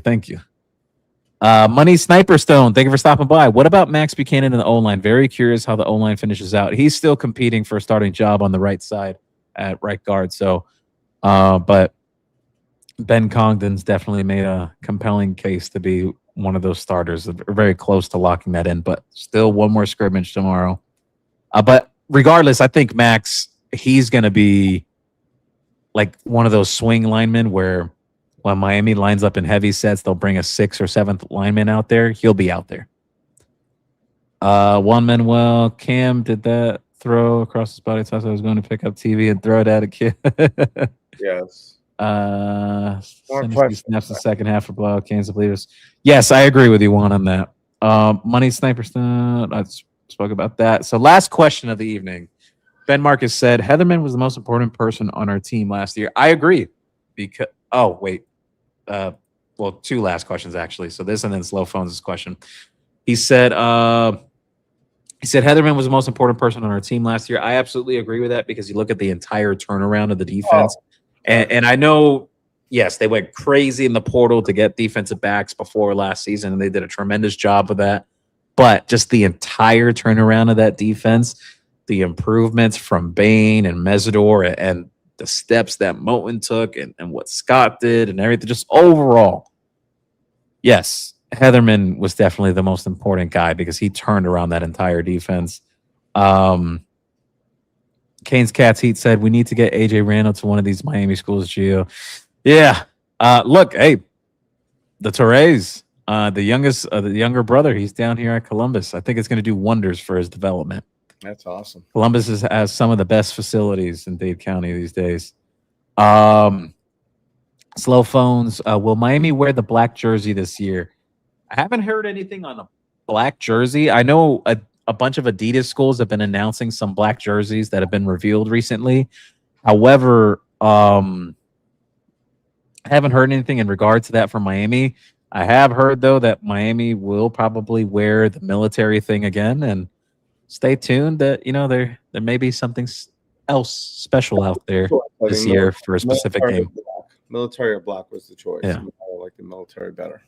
But yes, there will be great jerseys here. We are pumped, but not too excited, because I want the season to go slow. Money Sniper Stone said, you think the Mally Cat usage will be used the same or even more? I think maybe just about the same, or maybe a little more, because you didn't really see a lot of that until like the back half of the year. So I think I'll go with more. I'll go with more of that. This is why I always say that Malachi Tony is the best football player in the country. I don't say wide receiver, but I say football player because of everything that he could do, how he could impact special teams, how he could throw the ball, how he can run, how he can block, how he can play in the receiving game. Absolutely. And you also said that's good for the Heisman race odds. Absolutely, it is. Being a dynamic player like that, it goes a long way. 561, Justin, are we going after the NFL portal guys like the tight end for Ole Miss or the James Madison linebacker? I haven't heard anything on the James Madison linebacker in regard to the tight end. I think it would be intriguing. You're talking about Daquan Wright, who was at Ole Miss and Virginia Tech before that. I think it would be very intriguing, but have not been given any inclination. Miami goes in that direction. And on your other thing about, you said, I understand not going after Pyburn and that OL from BYU, but the tight end and linebacker rooms are thin. Yeah, I hear you out on that. Jonathan Crumbly said Cooper can throw it as well. We might see that. Yeah. And last one. Will Caneswear have the Joshua Moore jersey this year? Because that's my cousin, and I can't find his jersey. Not even he can get him right now. Well, we are waiting for. We will at one time during the year. I don't know when we're going to get the blanks, which we have quite a bit coming. They're just being delayed. And we will be able to make Joshua Moore at that time. I expect Joshua Moore to have a phenomenal season. So reach out to us. It won't be right away, but as soon as we get him, if we need to make some, we will. Like I said, I think Joshua Moore is going to have a monster season, so I think we'll be able to sell some of them as well. So with that said, thank you, everyone, as always, for stopping by and watching the show. Make sure to like, share, and subscribe to the show. We'll be back on very soon. Tomorrow is a scrimmage for Miami. Camp wraps up, and then they go into game prep on Green Tree ahead of facing the Stanford Cardinals on September 4th. Football is right around the corner. Hey, in about an hour, we'll basically be 2 weeks exactly away from the first game for the Hurricanes. It is exciting times. This is like the holiday season if you are a football fan, especially a Miami Hurricane fan.